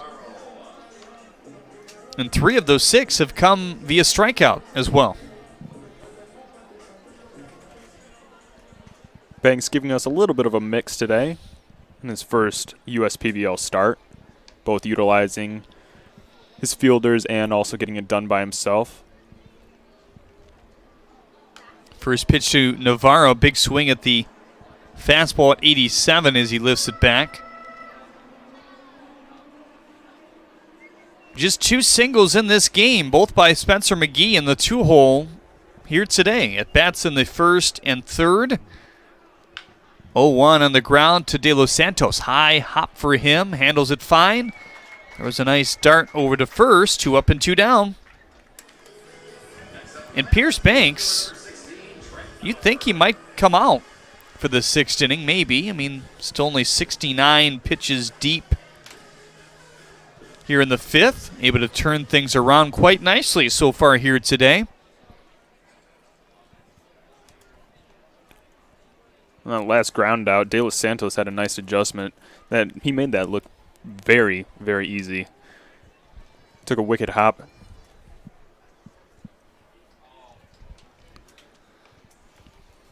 Trent Bauer, the batter for the Mammoths, looks at a ball. Bauer 0 for 2 today. Strikeout looking and a ground ball to first.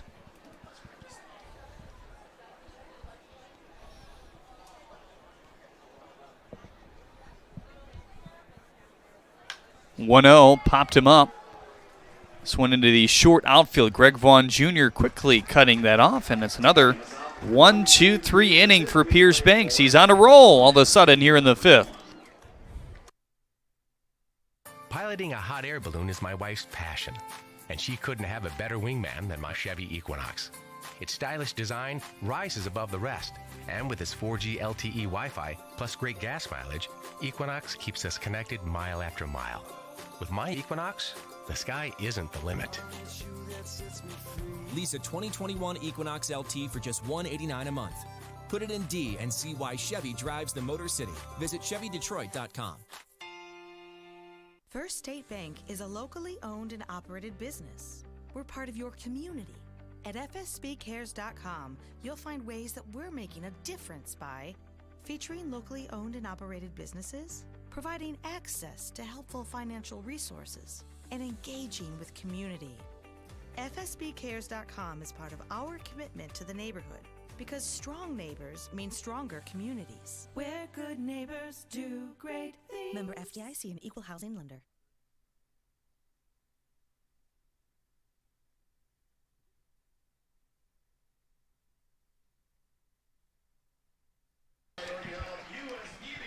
Pierce Banks getting himself on a roll. Jackson Hicks pretty close as well.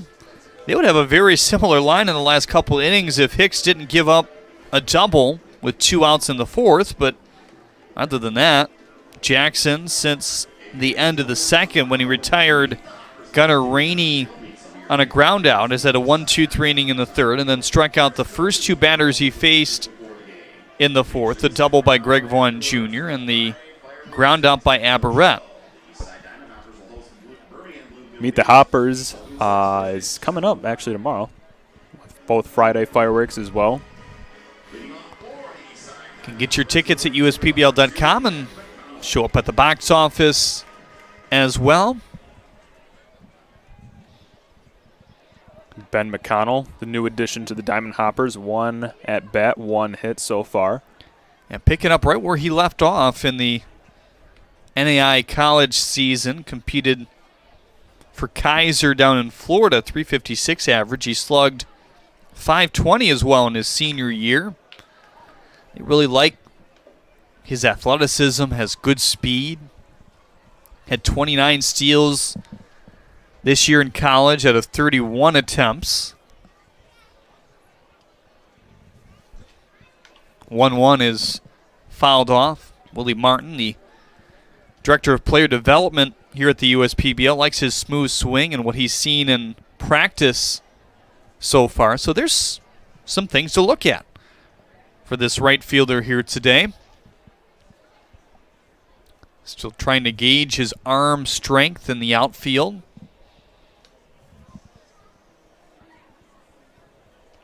But that's partly why there's kind of a adjustment / viewing period for the coaching staff and all these guys when they get here, especially the pitchers. You hear about the guys who've been here since the start of the year, and maybe some of the ones that have filtered in the first 2 weeks who are now going through the throwing program and the DVS as well. Delivery value system. 2-2 is low, 3-2. A system that allows Justin Ornduff and Shane McCaddy to make some pitching tweaks, further evaluating guys for injury risk and also how to get more out of their arm if they're not quite reaching that potential. And Hicks is a guy that they're working with his curveball with the DVS, trying to mess with the grip a bit as well, get more spin on it. Having a solid at-bat so far, running up the pitch count and draws a walk on that last outside pitch. So a single and a walk so far for McConnell. And now Gunnar Rainey will come up for the second time today. He ended the second on a ground out.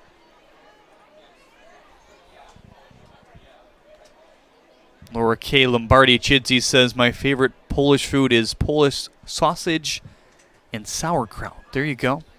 Ooh. Hopefully you got some Trident after that. Sauerkraut's certainly an acquired taste. Kudos to you for having it. Here's a 1-0 to Rainey. Outside, 89-mile-an-hour fastball as Ty Tracy begins to warm again for the Hoppers. There's no action in the Mammoths pen. This pitch count pretty in order as well. 54 right now for Jackson Hicks. 2-0 fouled off.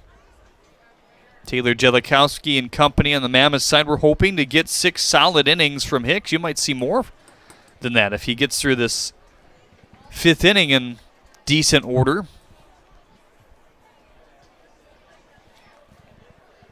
And for a team that's competing in a doubleheader on Saturday, they wouldn't mind to get a few more.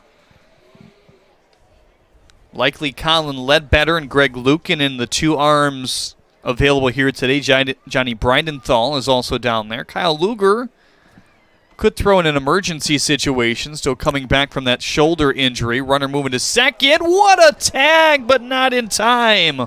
Oh, boy. I have to check our YouTube monitor on that one to make sure that McConnell did get in there in time. It was close down at second base. Watch out for these hoppers on the base path. A lot of them have wheels in this Diamond Hopper order. What a job just to put the tag on, though, in that situation. Falling away. Ooh. Tough to tell from that angle, but I think he might have got him as this one is outside. Back-to-back walks for Jackson Hicks on some close pitches as well here in the 5th, and now Christian De Los Santos will get another AB here.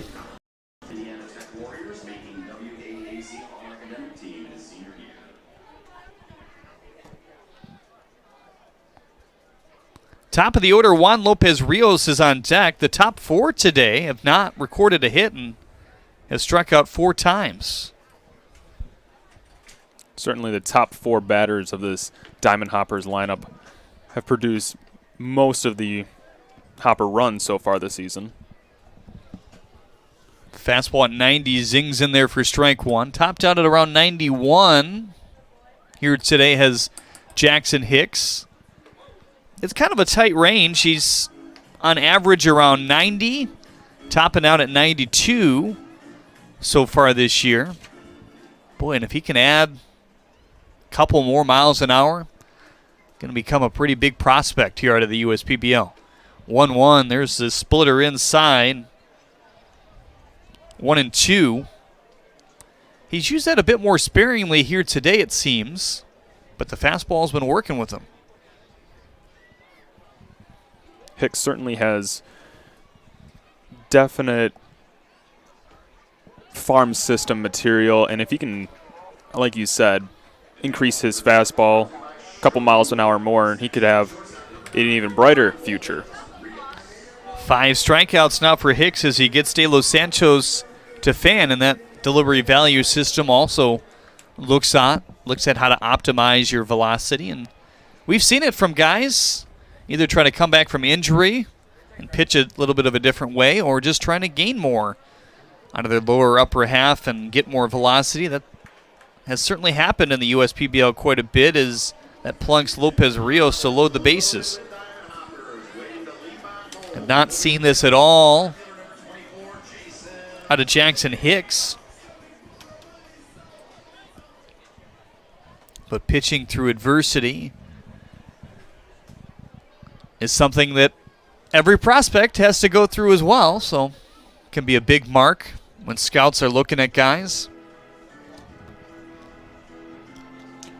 Horner discussing a strategy with Hicks for a quick sec. We understand there are a couple scouts in the building here today just watching. One yesterday as well. Just one of those situations. You never know who's watching. Seems cliche to talk about, but that's true.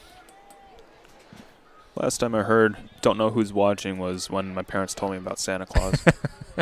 That applies too. Santa's watching. We're almost halfway there. Christmas in July coming up. Swing and a tap foul from Jason Aponte. Do we do that here at the USPBL? Christmas in night? July?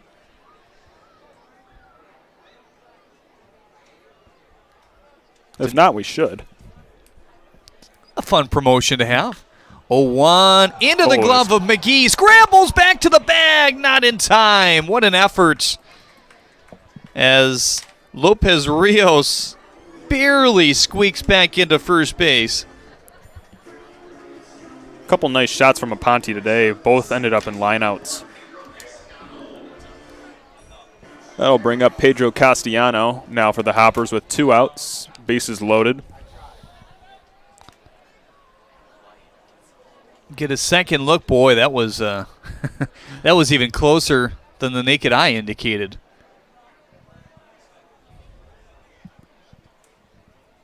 But I think he might have gotten back there in time.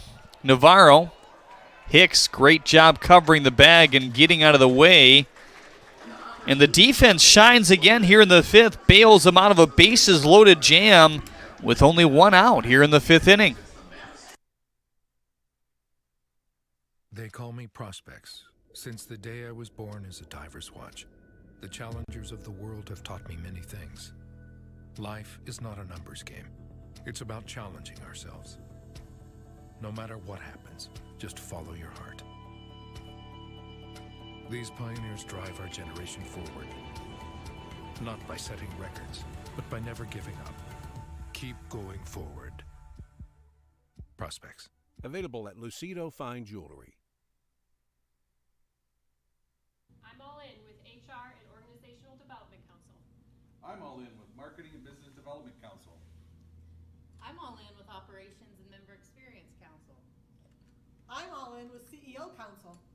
I'm all in with Lending Council. I'm all in with CFO Council.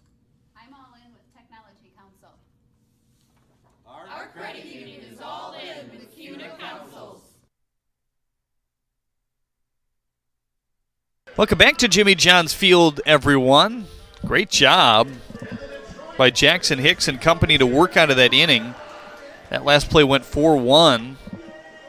Jackson Hicks maybe a little bit lucky he didn't twist his ankle, too, as kind of awkwardly had to cover the bag and stay out of the path of the runner Castellano in that situation. Nonetheless, we have a new pitcher here for the Eastside Diamond Hoppers. Taking over for Pierce Banks is Ty Tracy. A guy that has had some time as a starter on the mound as well.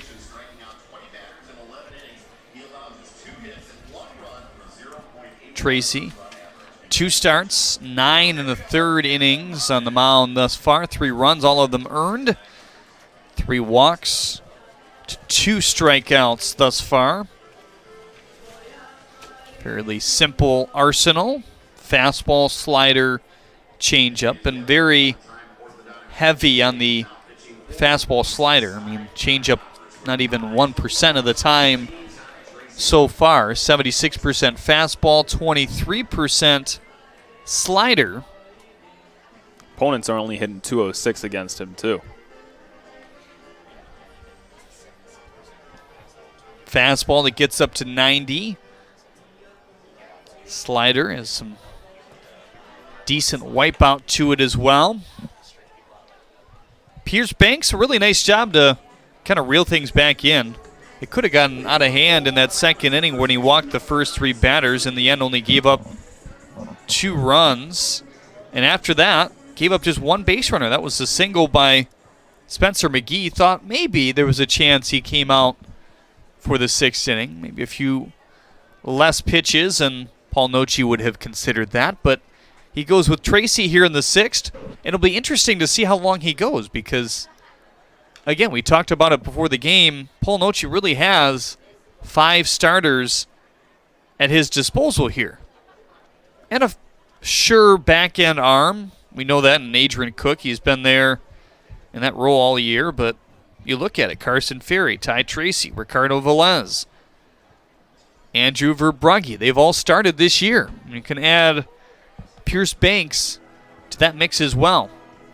McGee's the only man to single in this game so far for the Mammoths. He's done it twice. It's the only 2 Mammoth hits so far in the game. Tracy likes to work quick, too. The 0-2 just whittled foul. The fastball at 89. So the stuff for Tracy will play up a bit more in terms of the velo. Pierce Banks was right around 88 on average with the fastball.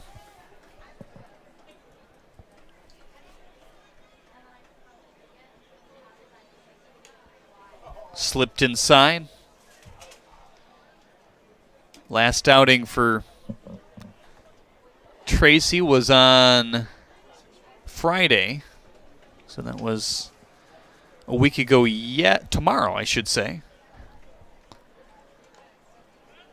One's fanned. 2 weeks ago, I beg your pardon, yes. Missed. McGee goes down swinging. Yeah, 6-4 was his last outing.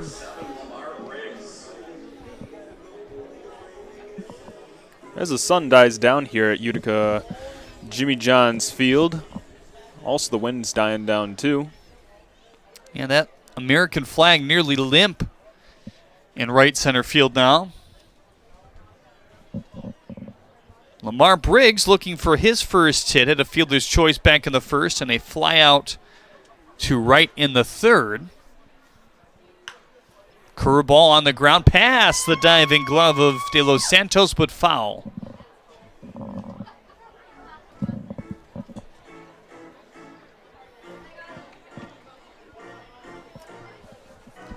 Taylor Jellikowski has been working with Lamar Briggs on some intricacies with his swing. You noticed that he was beating balls into the ground a bit more than he normally would. When Briggs is at his best, he's a dead line drive hitter.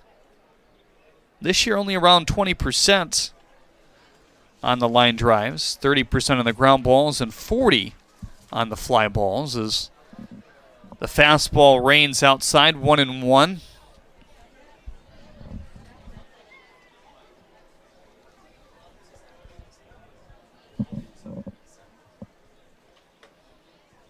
Outside, 2-1 now on Briggs.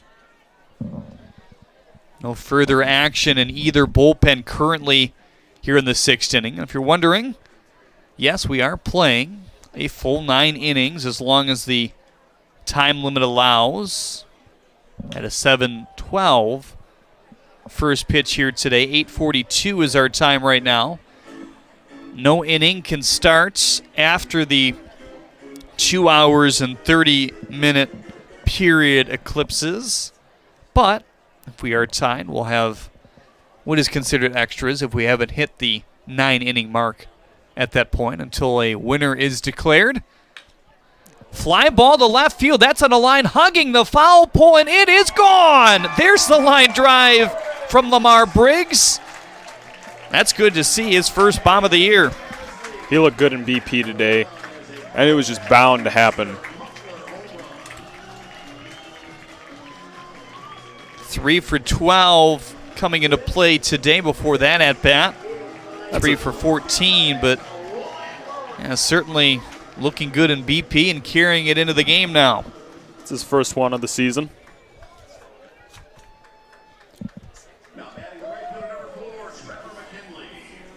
I'll bring up the cleanup hitter, Trevor McKinley, now. That one carrying 334 feet for Lamar Briggs. Dead down the line is 315 here at Jimmy John's Field. McKinley with a high bouncer. That will be recorded for the second out, 3 unassisted here in the 6th.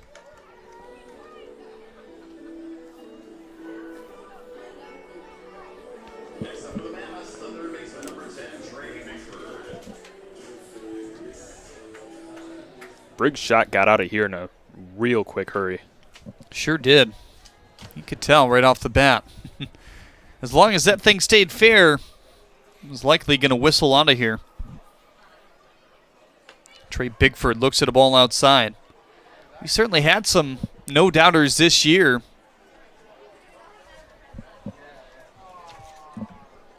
The one from Drew Galassi, probably the best moonshot that we have seen so far.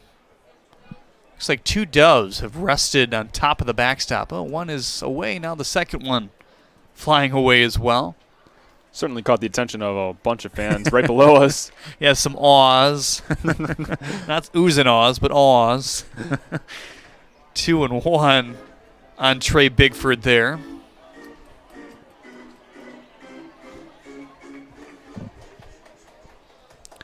Walk and a run scored back in the 2nd.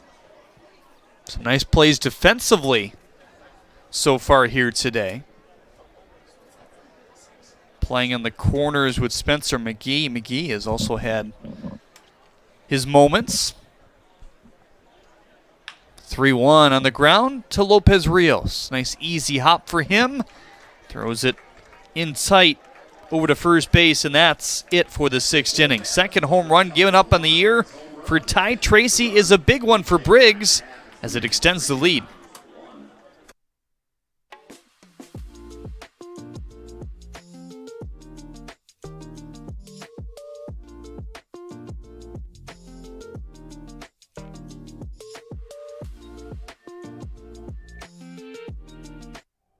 Times are tough right now. It feels like the bottom of the 9th and we're down by 2. But we've seen tough times before. And just like baseball has always been more than just a game, Chief Financial Credit Union is more than money.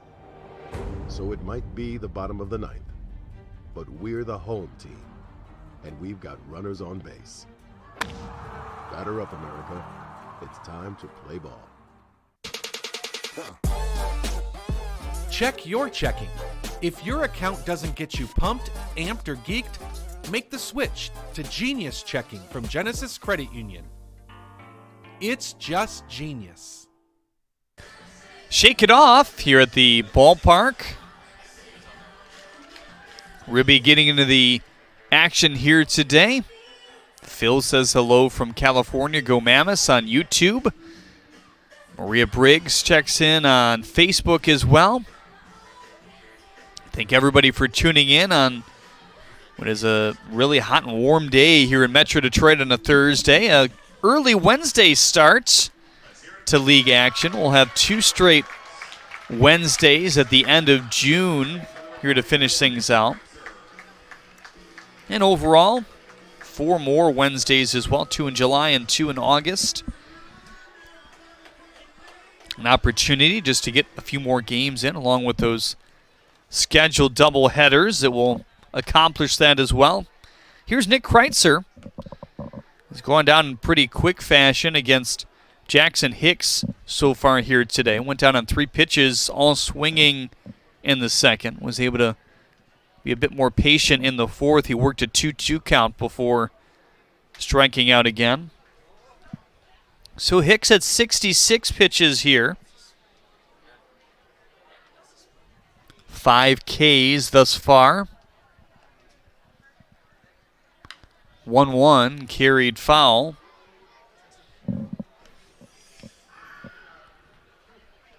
Jackson Hicks came into this game 60% in terms of fastball usage.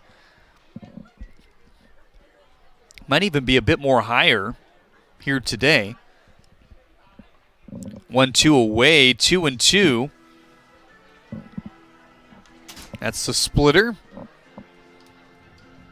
Gotten a few swings and misses for strikeouts on that pitch so far here tonight. An even pitch just off the plate inside.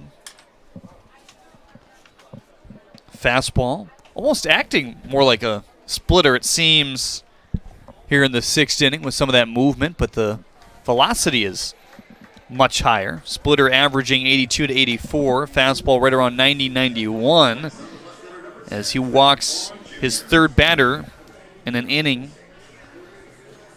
That'll bring up Greg Vaughn Jr., who's 2 for 2 today, a single and a double. Like we mentioned before, he's 2 hits away from the cycle. He has to get a triple and a homer. And Greg Vaughn certainly is a decent candidate for a triple. Just don't know where the best place for him to put it is, as we've talked about before. Maybe extremely pull it down the line. I mean, Trent Bauer is playing off the line fairly far. Both him and McKinley are. So if he tucks it into that corner, which is out of your view there, could be a possibility. I'd put my money on the right field line over by McKinley. Certainly not giving it too much attention over there.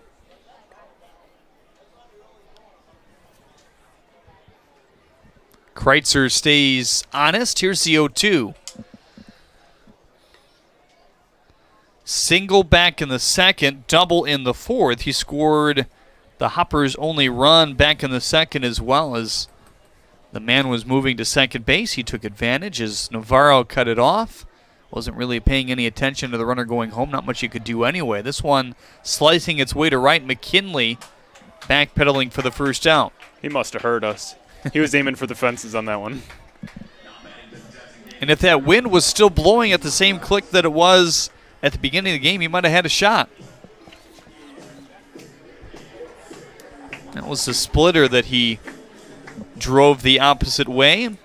Felix Aberrett looking to join the hit category here today. Just 6 in total for both of these sides. 3 hits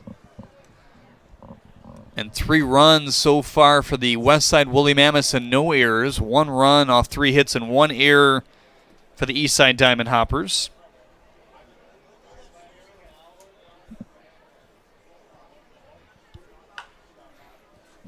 Certainly a low hit game. Some solid pitching on both ends. In terms of game time, a little bit deceiving how things have gone so far here today.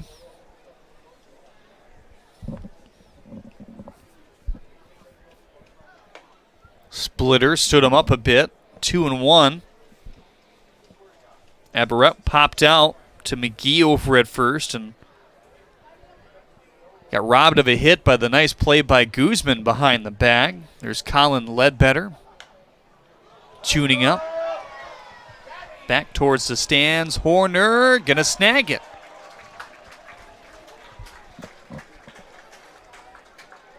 Net for the second out here in the 6th inning. That was a second foul fly out of the day for Aberrett. Just getting unlucky with those pitches then.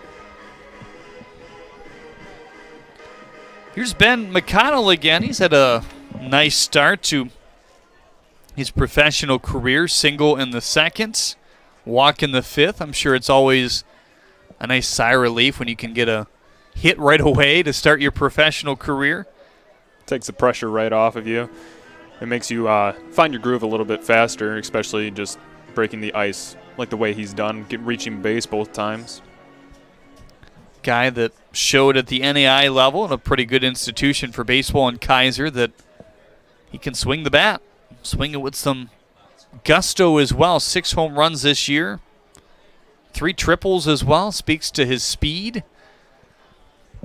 It's already displaying it so far in the USPBL. Getting a stolen base today.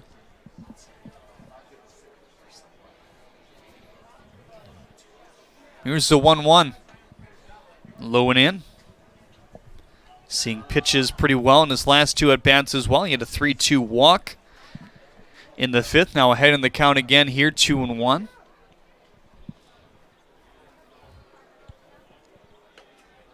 Fastball away at 89.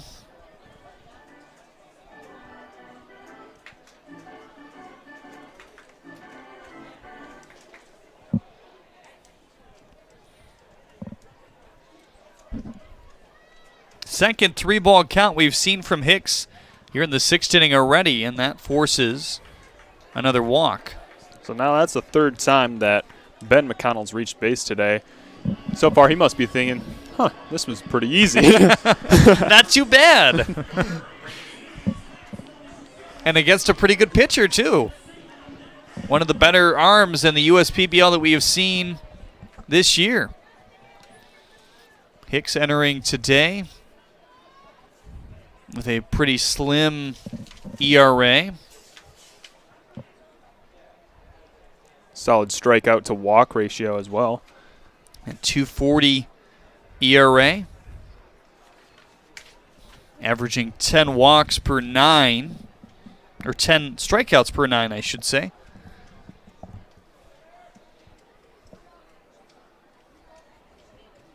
Five more here today. 1-0, swing and a miss. Another fastball as Rainey looking to lift with that swing. 2 men out. He's got 2 men on. Just needs to find some open green. Fouls that one off. Count goes to 1-2 now on Rainey. But you can just tell the way that came off the bat. Tough pitch to hit. The splitter off the cup part there.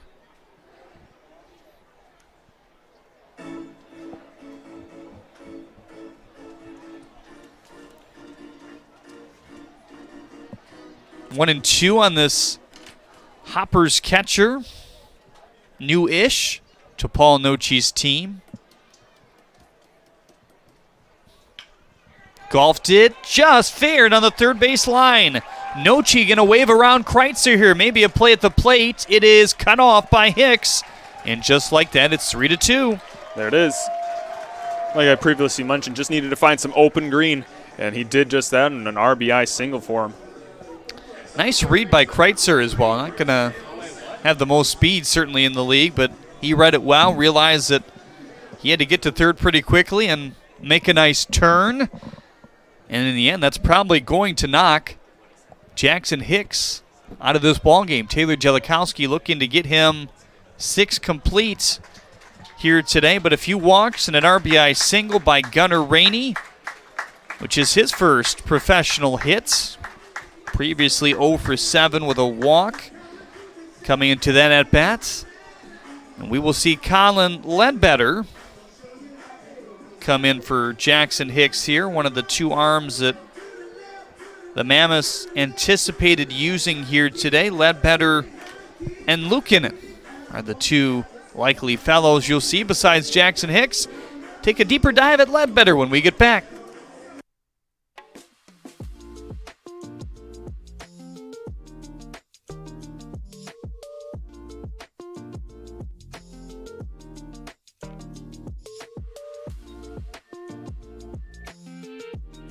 You hear about the promo that Jimmy's John's got going on? 5 off 20? How they pulling it off?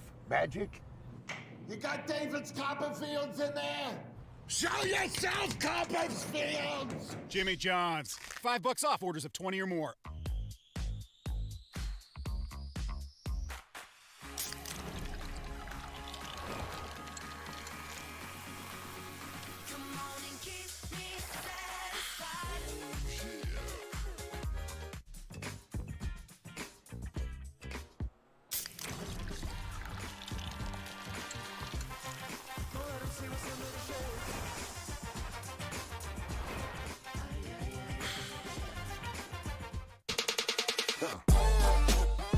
Check your checking. If your account doesn't get you pumped, amped, or geeked, make the switch to Genius Checking from Genesis Credit Union. It's just genius.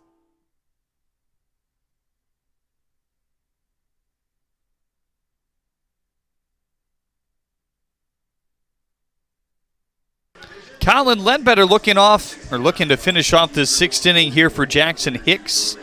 Looked like he might have been able to get out of it, but a pair of two-out base runners, a walk from McConnell, and then the single as well by Gunnar Rainey has chased out Jackson Hicks. Nothing to write home about necessarily besides your first professional hit in terms of the contact, but he did exactly what he needed to do to drive in that run, not trying to do too much in that situation. And it worked out for him. And now we got Chris De Los Santos of the Hoppers stepping in.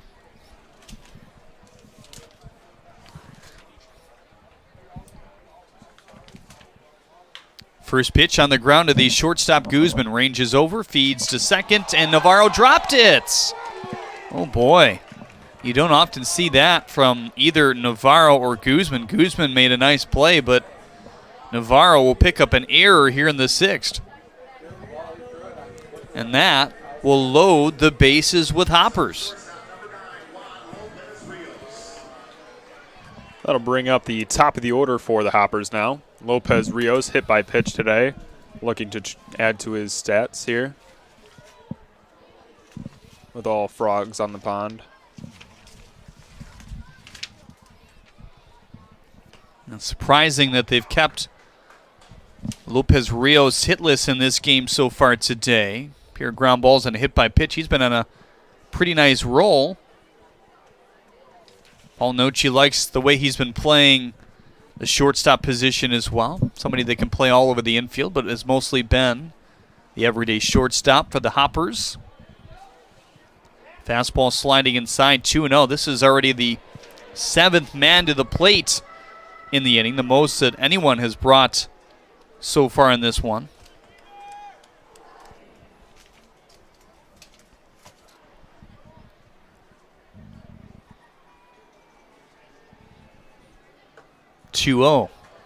Floats in for strike one, the slider. So it's a sinking fastball for Colin Ledbetter that runs up pretty well, 90 to 91. Slider and a circle change as well. Pitch that he's working on. He's really been exclusively sinker slider so far here. Juan Lopez Rios showing he can also hit to the opposite field, just going foul.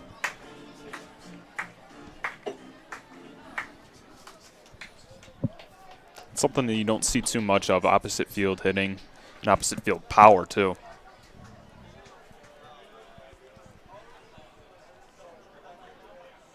Two away, 3-2.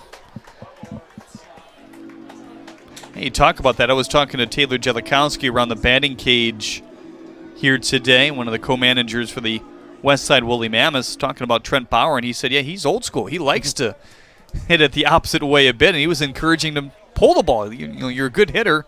Want to see you pull it a little bit, too. Runners in motion and a 3-2 in there for strike 3. Snapped off the slider in a huge spot to keep the score right where it is.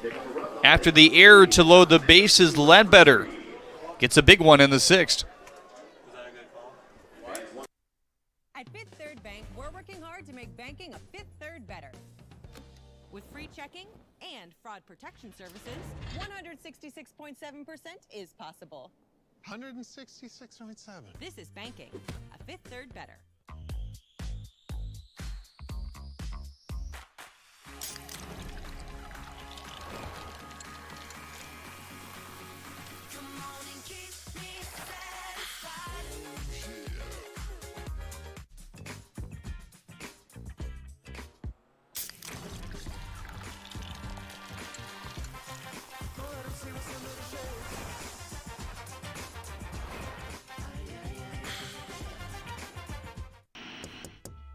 Hello. Lovely home, by the way, but it looks like you could use some new flooring. Now at the Carpet Guys, you get 4 years interest-free financing. Plus, we're taking extra precautions to ensure the safety of our customers. Be wise and call the Carpet Guys.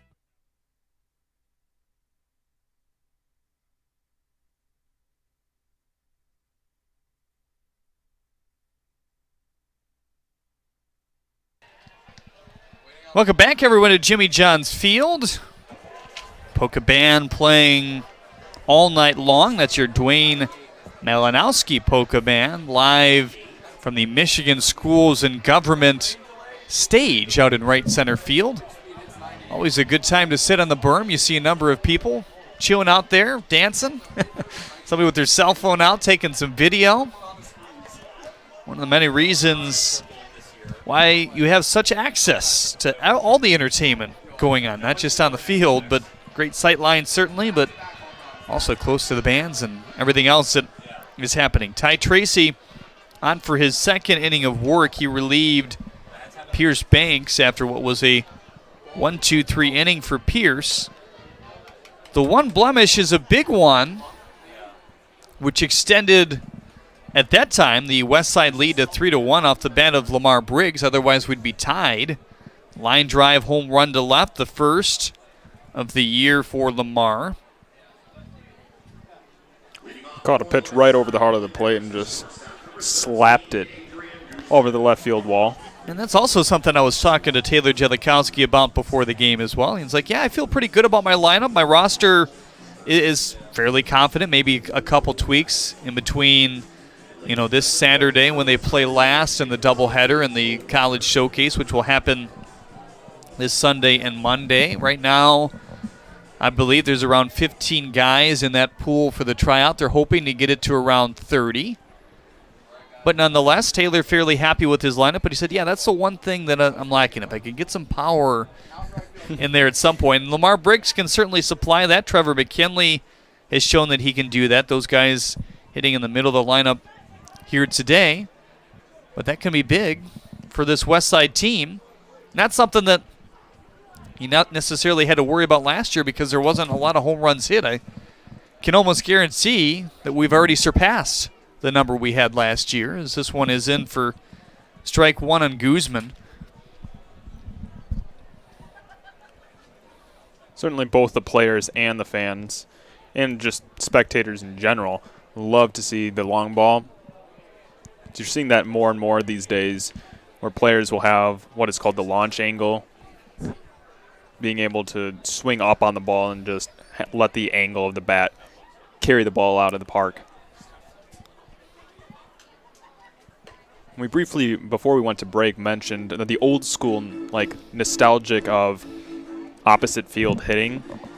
If there's a pitch outside, you can take it where it wants to go. That's something that's, very underrated amongst players. 3-1, popped him up. Can of corn. Ty Tracy actually wants this one. And he's not going to get it. Ouch. De Los Santos and Kreitzer coming in Ty Tracy was watching it all the way, and I think maybe that De Los Santos anticipated he was going to take it. Nobody really called it, and that dumps in for a leadoff single, I guess you call it, here in the 7th. Following up on that home run comment, so Jamal Howard had 3 last year for the Mammoths, 3 for Scott Capers as well, 5 for Ross Haffey. So they hit a few more than I was able to recall via memory, but home run numbers certainly down last year overall, I believe, in the USPBL. Haffey certainly put on a show in the home run derby last year. Fun to watch. Many landing in or on top of the Chevrolet Pavilion out in left. That's a hopping place here today, isn't it? Along with the Metro Detroit Chevy Dealers Plaza down there. That's where they had all the Polish food. Not sure if they're still serving it down there or not. But there was a good line throughout pregame for all the food that they had rocking. It's good to see the attendance on the climb as COVID winds down. Yes, if you're not on the beat, we are at 100%, everybody watching at home. So if you're thinking, I don't want to sit in a pod seat, or, the tickets are probably sold out, be sure to check on USPBL.com or at the box office before you make that assumption. I'm sure as we near the middle half of this season, there's going to be more and more games that aren't going to be very easy to get tickets as this fastball rides outside at 86. But when this place is full and rocking, it's certainly a fun atmosphere. We're here, we're happy, and we're happy to have you. Bring back the fun 2021. Sure thing. Here's the 1-2. Just fouled off there.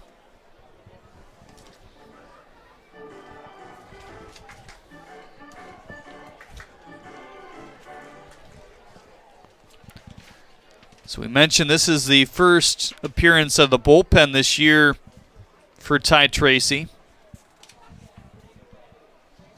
Maybe looking to get some length as he replaces a starter as well. Fastball at 87 is Gunnar Rainey. Look to pull that one back in. We took a second look at that slider to end the last half inning. Looked like a pretty good pitch. Nice job to strand a few more base runners. 2-2 slider there, poked to left center field, hanging up for Aponte. Cuts it off for the first down.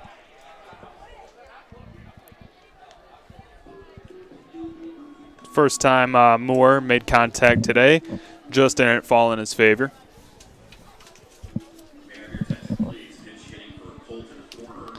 Here comes Jalen Smith. So he gets an at-bat in place of Colton Horner here today. Smith had himself a pretty good round of batting practice as well. It's Guzman over at first. On the ground to Lopez Rios, bobbled. Second time we've seen the defense fluster here in the 7th.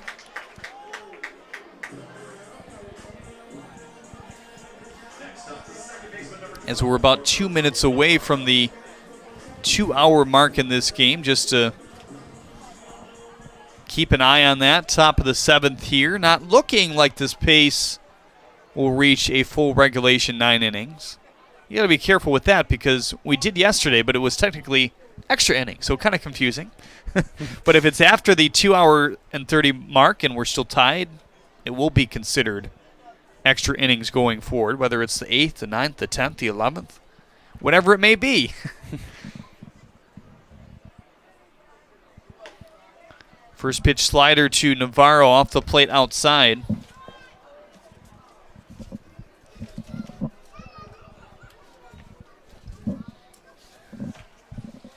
Navarro with a 1-0 count with 2 men on.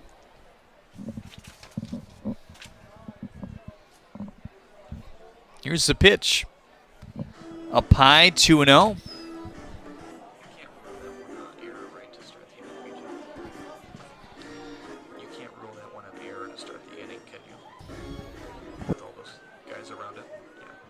Leadoff single here by Guzman. He stands on second. An error to the shortstop Lopez Rios. That's why Smith is on first base, which could have been a double play candidate. Maybe not hit hard enough. Tough to tell. 75-mile-an-hour slider outside.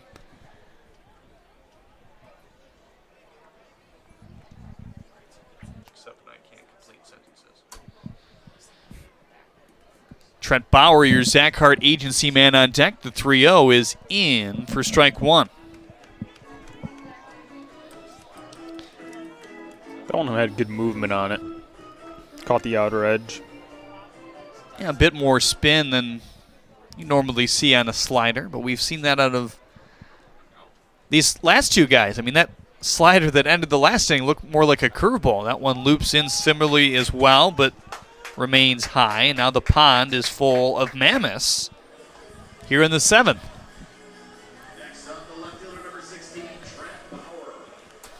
Now Ty Tracy's got to face the top of this Mammoth order. With a little bit of a jam he's in. Top of the order for the Mammoths tonight, a bit more productive than the top of the order for the Hoppers. Top four in the Hoppers lineup has struck out a good number. 5 to be exact, and only reached twice a walk and a hit by pitch. Home run, single walk, and another run accounted for in the top four for the Mammoths here today. That one hit on the seams and right to Jason Aponte as he launches that wide. It doesn't matter in the end as Adrian Guzman holds up at third. Boy, that's unfortunate for Trent Bauer, and Jason Aponte is a guy who plays fairly in. I mean, it's not a lot of room to roam here in the outfield. But nonetheless, that might have saved a base hit and an RBI in that situation for Trent Bauer. He made solid contact with it. It was just an impressive play out there in center. Bauer now 2 for 9 to start his professional career. Spencer McGee trying to expand his resume here. He's got a pair of singles back in the first and third and a strikeout in the sixth inning. First pitch fastball up high at 85, 1-0. Tracy losing a bit of velocity as his outing goes on here.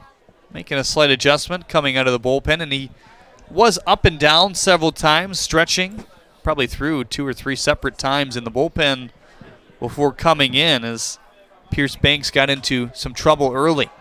Another slicer, this one carrying on Aponte all of a sudden, able to make that over-the-shoulder catch for the third out. Good job by Ty Tracy and the defense especially to strand the bases loaded with only 1 out here in the seventh.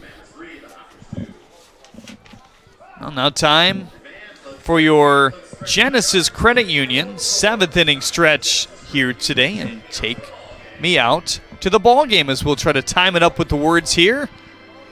Take me out to the ball game. Take me out to the crowd. Buy me some peanuts and Cracker Jacks. I don't care if I ever get back, for it's root for the home team. If they don't win, it's a shame. For it's 1, 2, 3 strikes, you're out at the old ball game. There you go, your Genesis Credit Union 7th inning stretch here today. Back with more after this on the USPBL Network.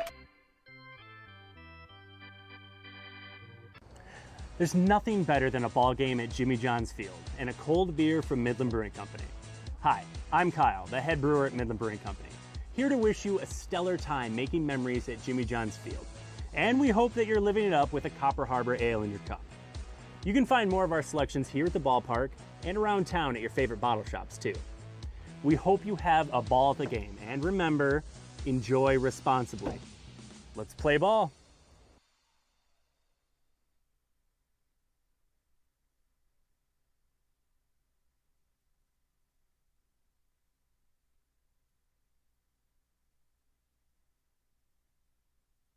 Jeremy and Nick back with you here. Jimmy John's Field in downtown Utica, Michigan, cooling off a bit. That wind picking up a bit the opposite way as you saw there before this shot of Colin Ledbetter.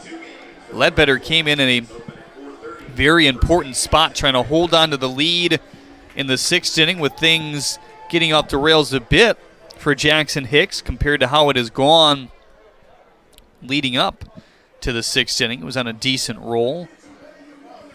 Like you said, it was it's cooling down, and you said that the wind's going in the other direction, but it's only 79 out, but it's still a very nice night. Cooling down is very relative, right? Yeah, it's still cooling down, but it's Michigan, so we don't know. We don't know what's going to happen. Cooling down by today's standards. No sun, a decent breeze, 84, hot and humid, and now 79 feels a lot better, I'm sure, for all the fans here tonight. 2-3-4 up here in the 7th, brought to you by Zach Hart Agency, as Ledbetter delivers one inside to Jason Aponte. He's 0 for today, 0 for 3. Line out to Adrian Guzman, who made a nice play on it. Strikeout in the 3rd. And a line out to the first baseman, Spencer McGee, who nearly made a highlight reel double play. Chopper for Navarro. Recovers to first for the first out.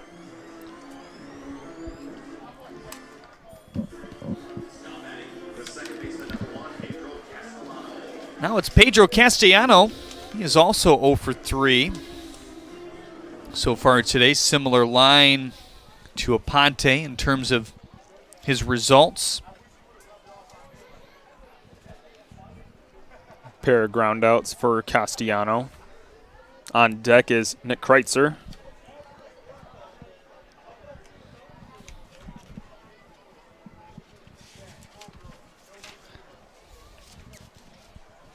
Ledbetter, the windup. That one's just in there low, 1-0.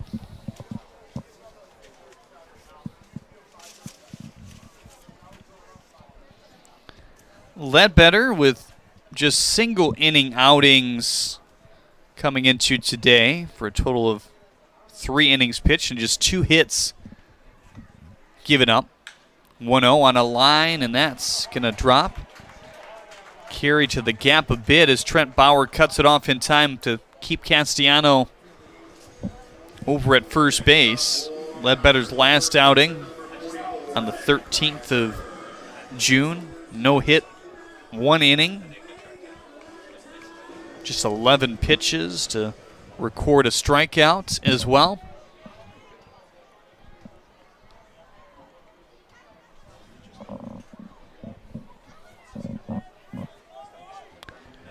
Nick Kreitzer able to break a back-to-back strikeout at bat streak.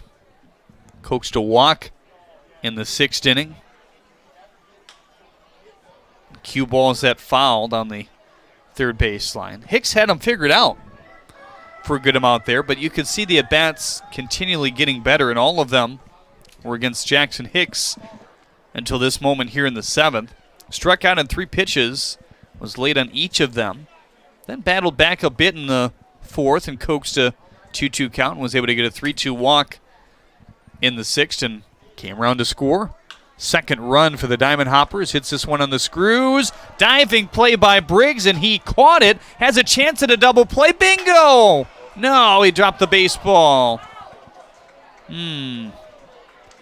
McGee looking to slap the tag on the leg of Castellano. Nonetheless, great job by Briggs to, number one, speed forward, catch it on a dive, get right back up, fire a strike over to first to at least peg Castellano back to first.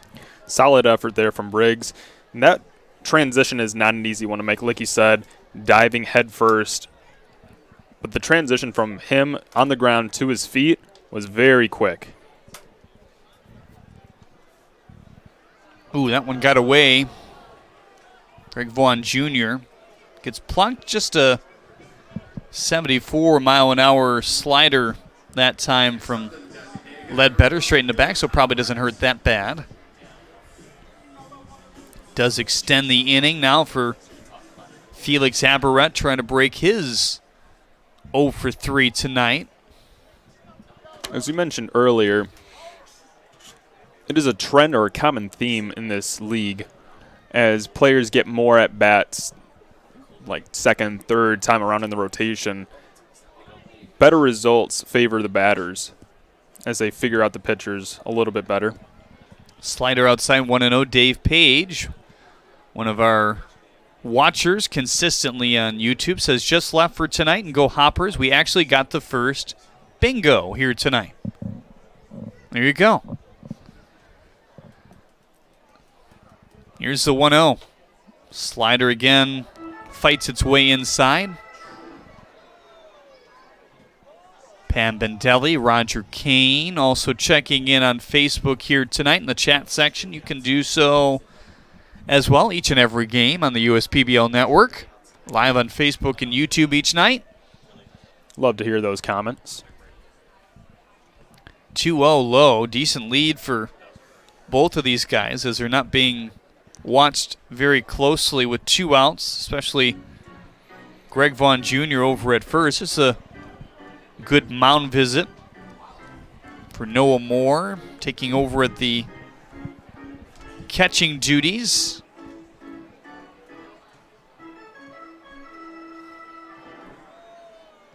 So that should theoretically mean that they've lost their DH here tonight.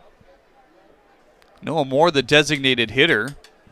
Jalen Smith pinch hitting for Colton Horner earlier.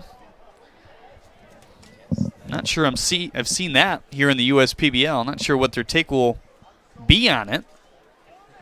Here's the 3-0 pitch. In for strike one.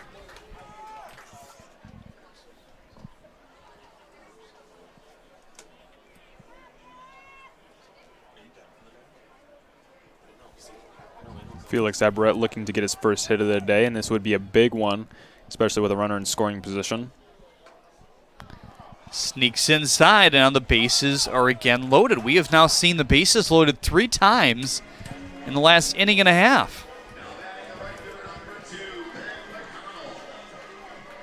Solid defense, though, because of those 3 times where the bases were loaded.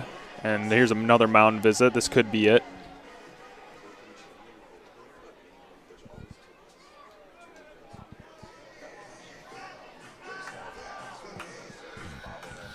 Nope, just a quick mound visit. Candlesticks always make a nice gift. And we're ready to go.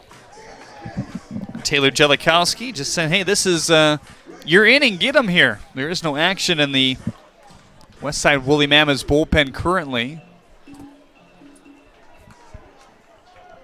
A bit stretching and actually maybe some light throwing. Hard to see sometimes with those umbrellas in the glare of the lights. First pitch on the ground for McConnell. Booted. Doesn't know where it is. And lucky that Greg Vaughn Jr. stays at third as well. It's Castellano who scores the tying run. It's 3-3 here in the bottom of the 7th.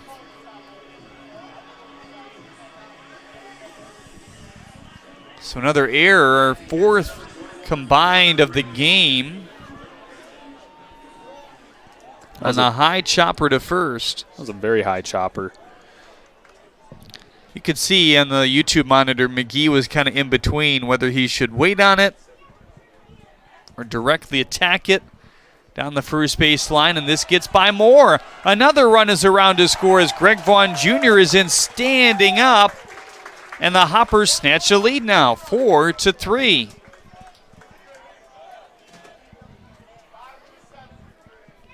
Couple bad hops with the Mammoths, tough breaks. Second consecutive inning where the Hoppers have brought 7 to the plate. The Mammoths brought 6 in their first half of the 7th here. Gunnar Rainey trying to continue his string of 2 nice at-bats in a row. 1-0 is off the plate outside, 2-0 on Gunnar now. Now, if you're led better, you got to keep your composure, get this final out, shake it off, and let your defense become your offense and produce some runs for you. Gunnar Rainey plated the second run in the 6th inning off the single. Sends it the similar direction towards third. Bickford going to get his man in a rundown now. Navarro along with Bigford, and he's going to tag him out in the chest as they confirm that was the third out of the 7th inning here. The Diamond Hoppers do take the lead. It's 4-3 here on the USPBL Network. Only at your Chevrolet certified service dealer do you get tires engineered specifically for your vehicle and a price match guarantee. With our tire price match guarantee, if you find a better price within 30 days of purchase, we'll refund the difference. Put it in D and see why Chevy drives the Motor City. We build roads, bridges, wind farms, and pipelines, schools to skyscrapers. Our members create monuments. We operate. We're the operators and mechanics behind the advanced heavy machines that move Michigan forward. We maintain boilers and HVAC. Our members run the complex heating and cooling systems that we all depend on. Our training is second to none, and safety is our priority. We are Operating Engineers 324, and we keep Michigan running. Well, it'll be interesting to see if they did put an additional run up on the scoreboard. There's a graphic on the big board here, because when that's not a force out, that's a run that counts, and Felix Aberret was waiting on third base before that pitch was delivered. So let's see what the score is. It's either 4-3 or 5-3. We've counted 5 on our graphic here today unofficially.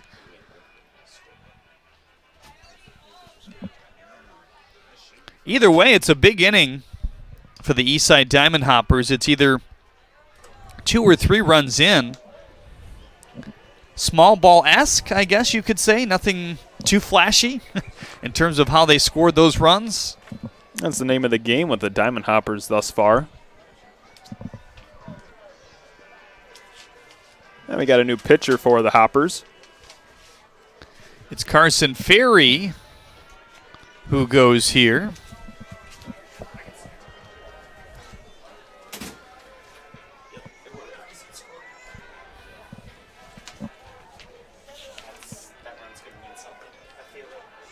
Carson, 4 appearances, all out of the bullpen so far. 2 2/3 innings worked. He's allowed 3 runs. Walked 2, struck out 7 thus far.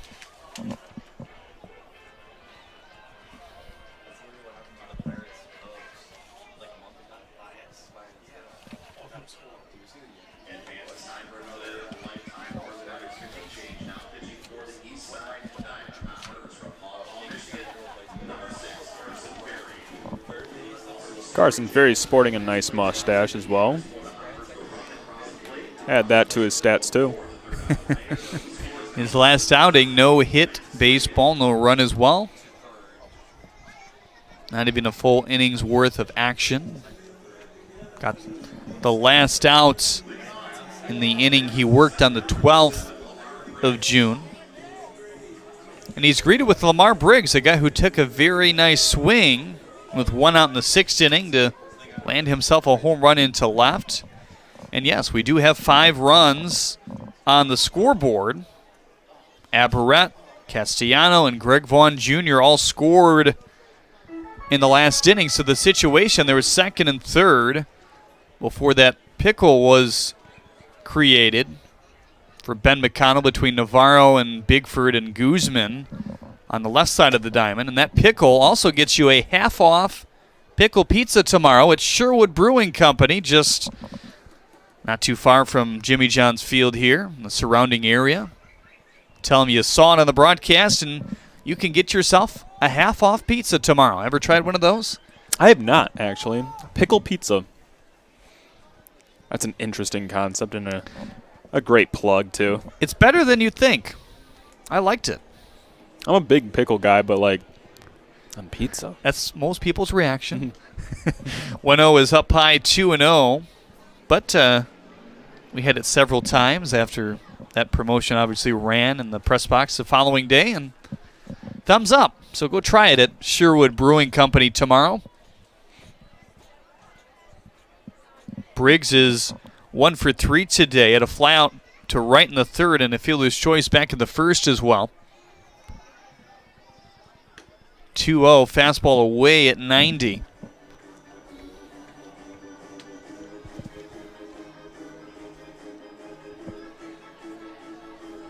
Okay. 3-0 on Briggs.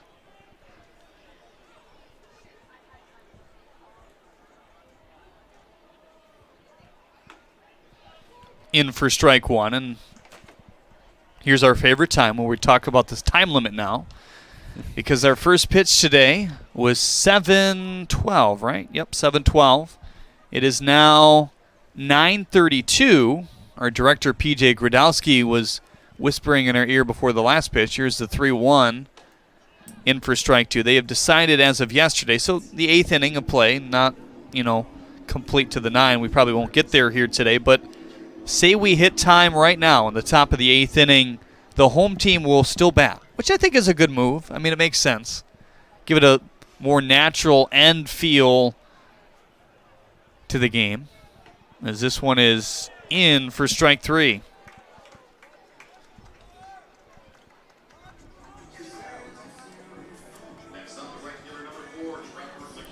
Or actually, in this situation, it's a little bit unnatural, actually, because the Diamond Hoppers are the home team.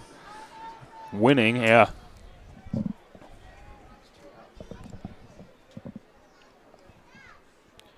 McKinley now for the Mammoths.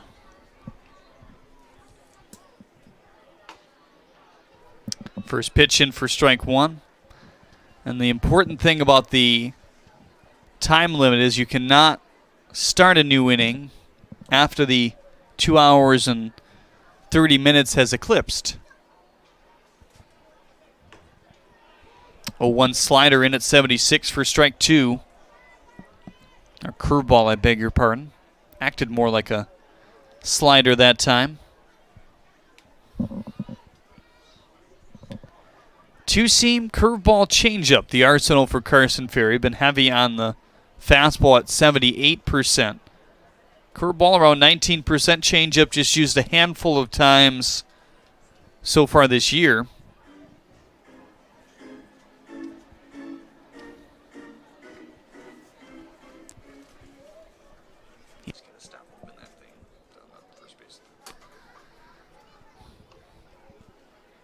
Strikeout looking to Briggs to begin the inning. Here's the 0-2. High and away. The fastball at 92.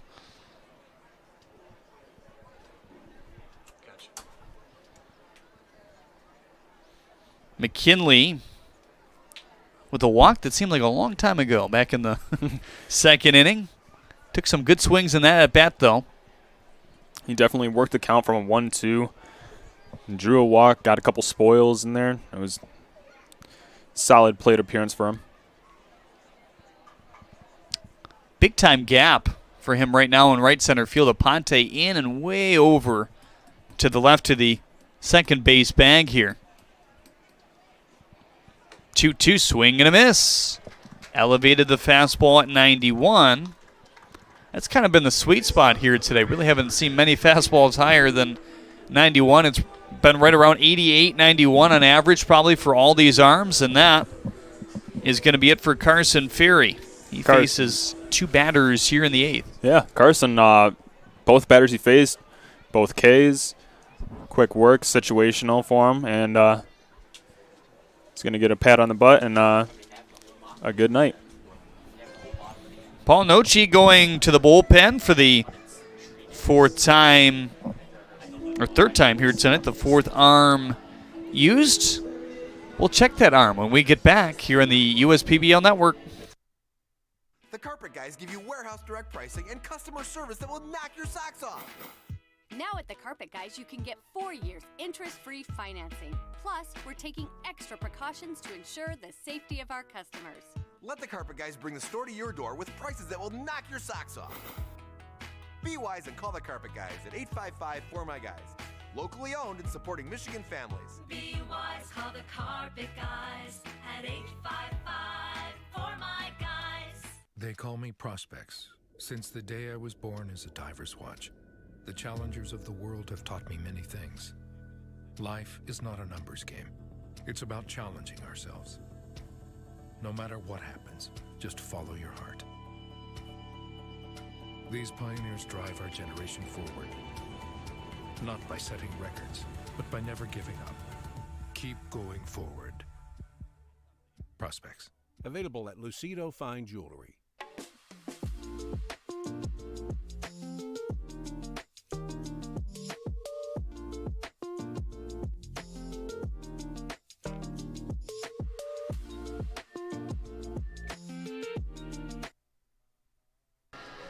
Adrian Cook, the next arm used for Paul Nochi's team here tonight.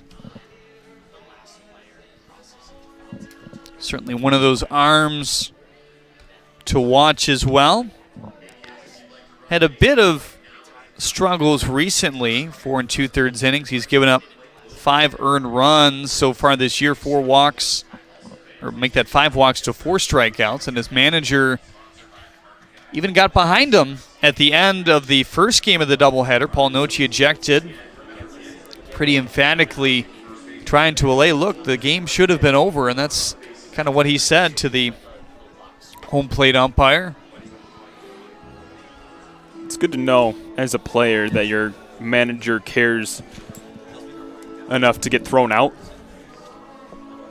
Shows his passion for his teammates, for his players, and it's just a good feeling as a player to know that your manager is actually caring enough. Justin Orenduff has been working pretty closely with Adrian Cook so far this season. They thought they had shored up a number of things before he pitched in that doubleheader the other day. Justin talked about a few things in terms of what they want to see out of him today, a little bit more pitch awareness. What that means for Adrian is if, hey, you're throwing the fastball by hitters, and it's clear that they can't catch up with it, or they haven't in that at-bat or in that game so far, it doesn't necessarily mean that you have to show your slider, your changeup going forward. Still stick with the fastball until they can show that they can hit it. So that's something that he would like to see a bit more going forward. He thought that was one of the larger reasons why he ended up giving up a home run in that game. If it isn't broke, don't fix it. 0-2 fastball at 94. He thought he had the third out and third strike of this 8th. That would be the case.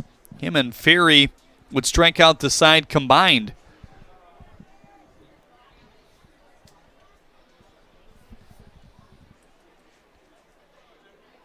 Now the 1-2. Swing and a miss. Slider on the outside part of the plate goes from 94 to 81, and Ferry and Cook do combine to strike out the middle of the order here for the Westside Woolly Mammoths. 5-3 the score here on the USPBL Network.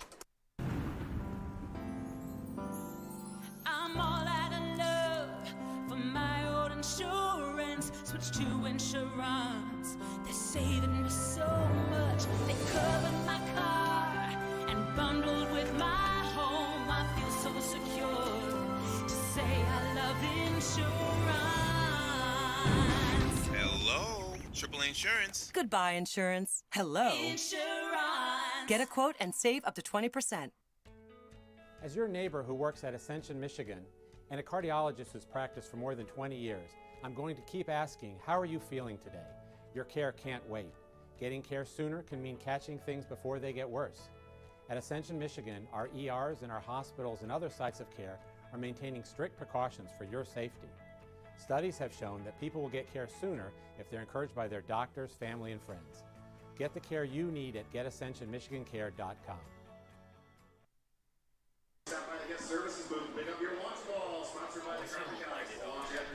So before or after we went to break, I should say, there was a bit of discussion between Paul Nochi, Taylor Jellikowski, and some of the baseball operations staff in attendance here tonight.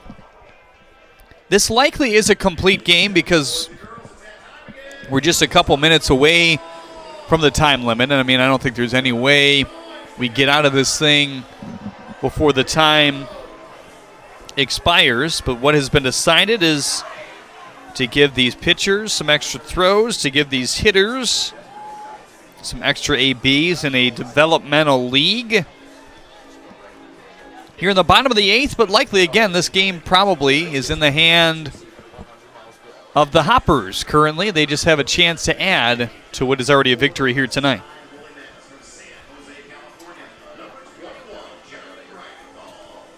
New arm for the Westside Woolly Mammoths now, Johnny Bridenthal on the bump. Trying to get some reps here today.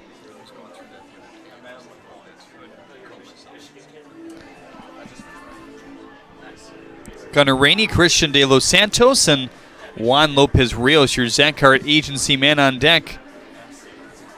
Here in the 8th, Bridenthal transferred over to the Westside Woolly Mammoths, facing his old team that he started this year with.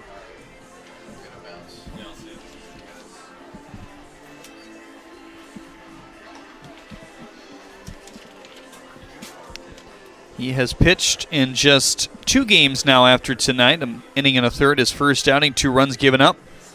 1 walk to 1 strikeout thus far.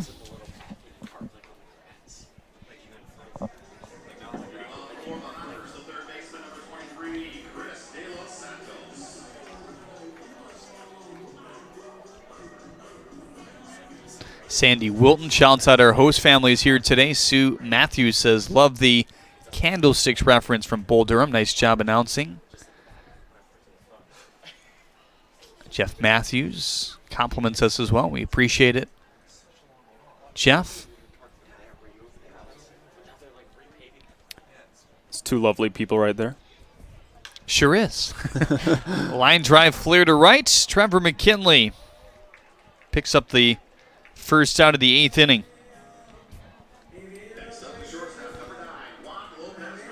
And now Juan Lopez Rios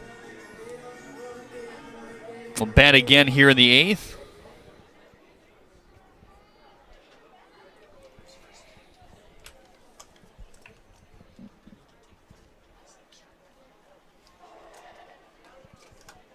Lopez Rios will look at ball 1 on the outside corner.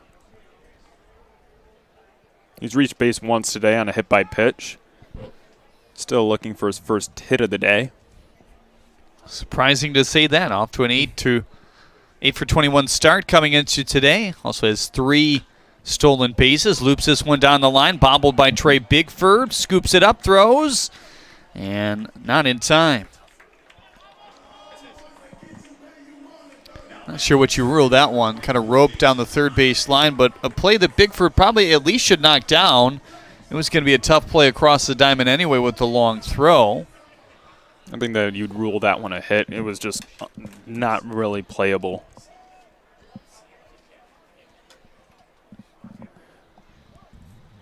And it is what they went up with on the big board here tonight. First pitch to Aponte down the first base line. Glove, throw to second in time. Over to first. A double play that will end this game. 5-3. Your final score is the Eastside Diamond Hoppers win here tonight. They did play out the bottom of the 8th inning as they were just prior to the time limit, just to give the pitcher, in that case Johnny Bridenthal, an inning, and the hitters as well, a couple extra at-bats.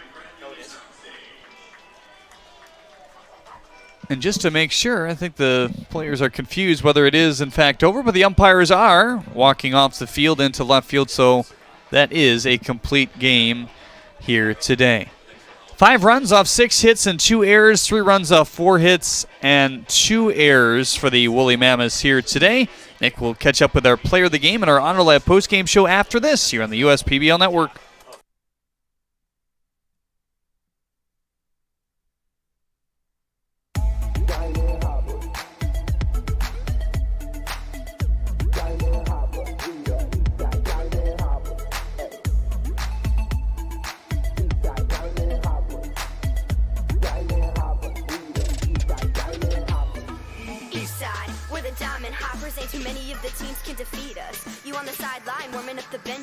Need a lesson, I can show you, I can teach ya. You see a diamond hopper fan, point 'em out, ayy.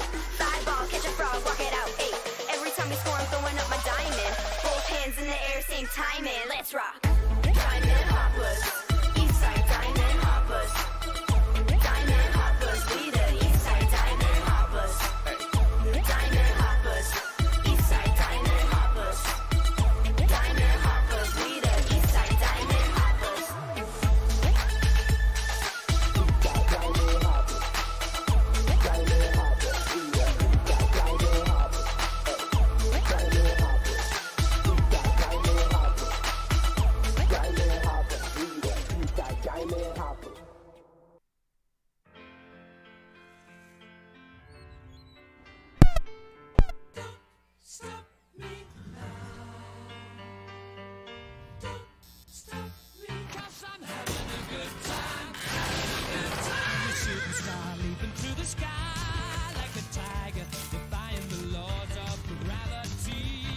Times are tough right now. It feels like the bottom of the ninth and we're down by 2. But we've seen tough times before. And just like baseball has always been more than just a game, Chief Financial Credit Union is more than money. So it might be the bottom of the ninth, but we're the home team, and we've got runners on base. Batter up, America. It's time to play ball.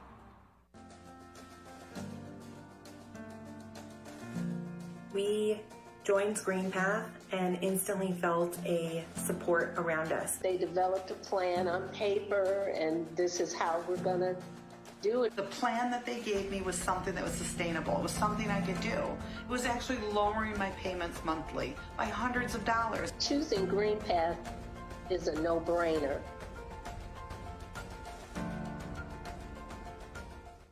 New flooring from the Carpet Guys is as easy as 1, 2, free. 1, just call the Carpet Guys for fast, free, and home shopping. 2, get massive warehouse direct savings. And 3, free, as in 4 years of interest-free financing. That's 1, 2, free, but only for a limited time. So be wise and call the Carpet Guys at 855-4MY-GUYS or visit carpetguys.com today. Be wise, call the Carpet Guys at 855-4MY-GUYS. I'm all in with HR and Organizational Development Council. I'm all in with Marketing and Business Development Council. I'm all in with Operations and Member Experience Council. I'm all in with CEO Council. I'm all in with Lending Council. I'm all in with CFO Council. I'm all in with Technology Council. Our credit union is all in with CUNA councils.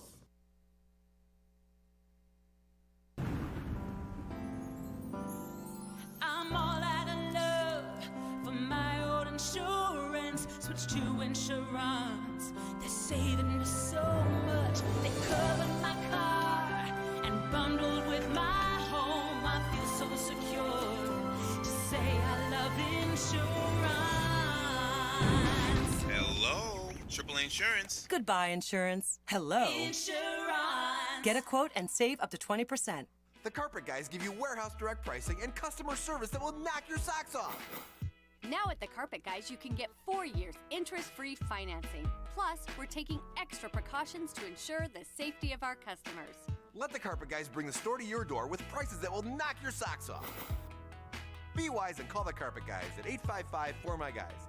Locally owned and supporting Michigan families. Be wise, call the Carpet Guys at 855-4MY-GUYS. They call me Prospects. Since the day I was born as a diver's watch, the challengers of the world have taught me many things. Life is not a numbers game. It's about challenging ourselves.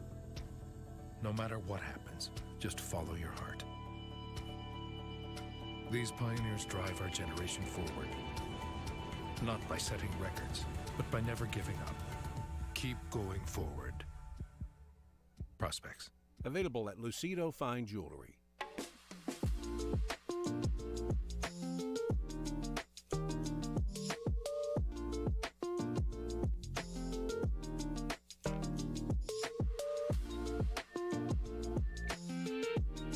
You hear about the promo that Jimmy's John's got going on? 5 off 20? How they pulling it off? Magic? You got David's Copperfields in there? Show yourself, Copperfields! Jimmy John's. $5 off orders of 20 or more. Matthews here alongside Greg Vaughn Jr., our Eastside Diamond Hopper player of the game. And Greg, way to go today. You got 2 hits today. You got a single and a double. How good did that feel today? It felt real good. You know, we've been struggling out to play as a team collectively, so, you know, today we wanted to be real aggressive. So to be able to get a couple hits in the game felt really good. Awesome. Awesome job, Greg. And now adding another win to the column, this boosts your confidence and your steam going forward. What does it feel to you as a player moving forward? It feels real good. We're on a 2-game win streak. You know, like you said, we struggled a little early these last couple of weeks, so now we're just going to try to get the ball rolling and keep it up, keep playing well. Fantastic, Greg. When you hit that double, how sweet did it feel off the bat? It felt real good. You know, I was able to finally square up a ball, and then coming out the box, I knew I was gonna have to hustle for it. So, got on my started running. Great job, Greg. Now speaking of sweets, what is your favorite candy? I'm probably gonna have to say the Sour Patch Kids, the red ones. So yeah. Sour Patch Kids. I love him. He loves them, and he's a great dude. Great job and awesome performance here for the Eastside Diamond Hoppers. I'm Nick Matthews with Greg Vaughn Jr., our Eastside Diamond Hopper Player of the Game, and stay tuned.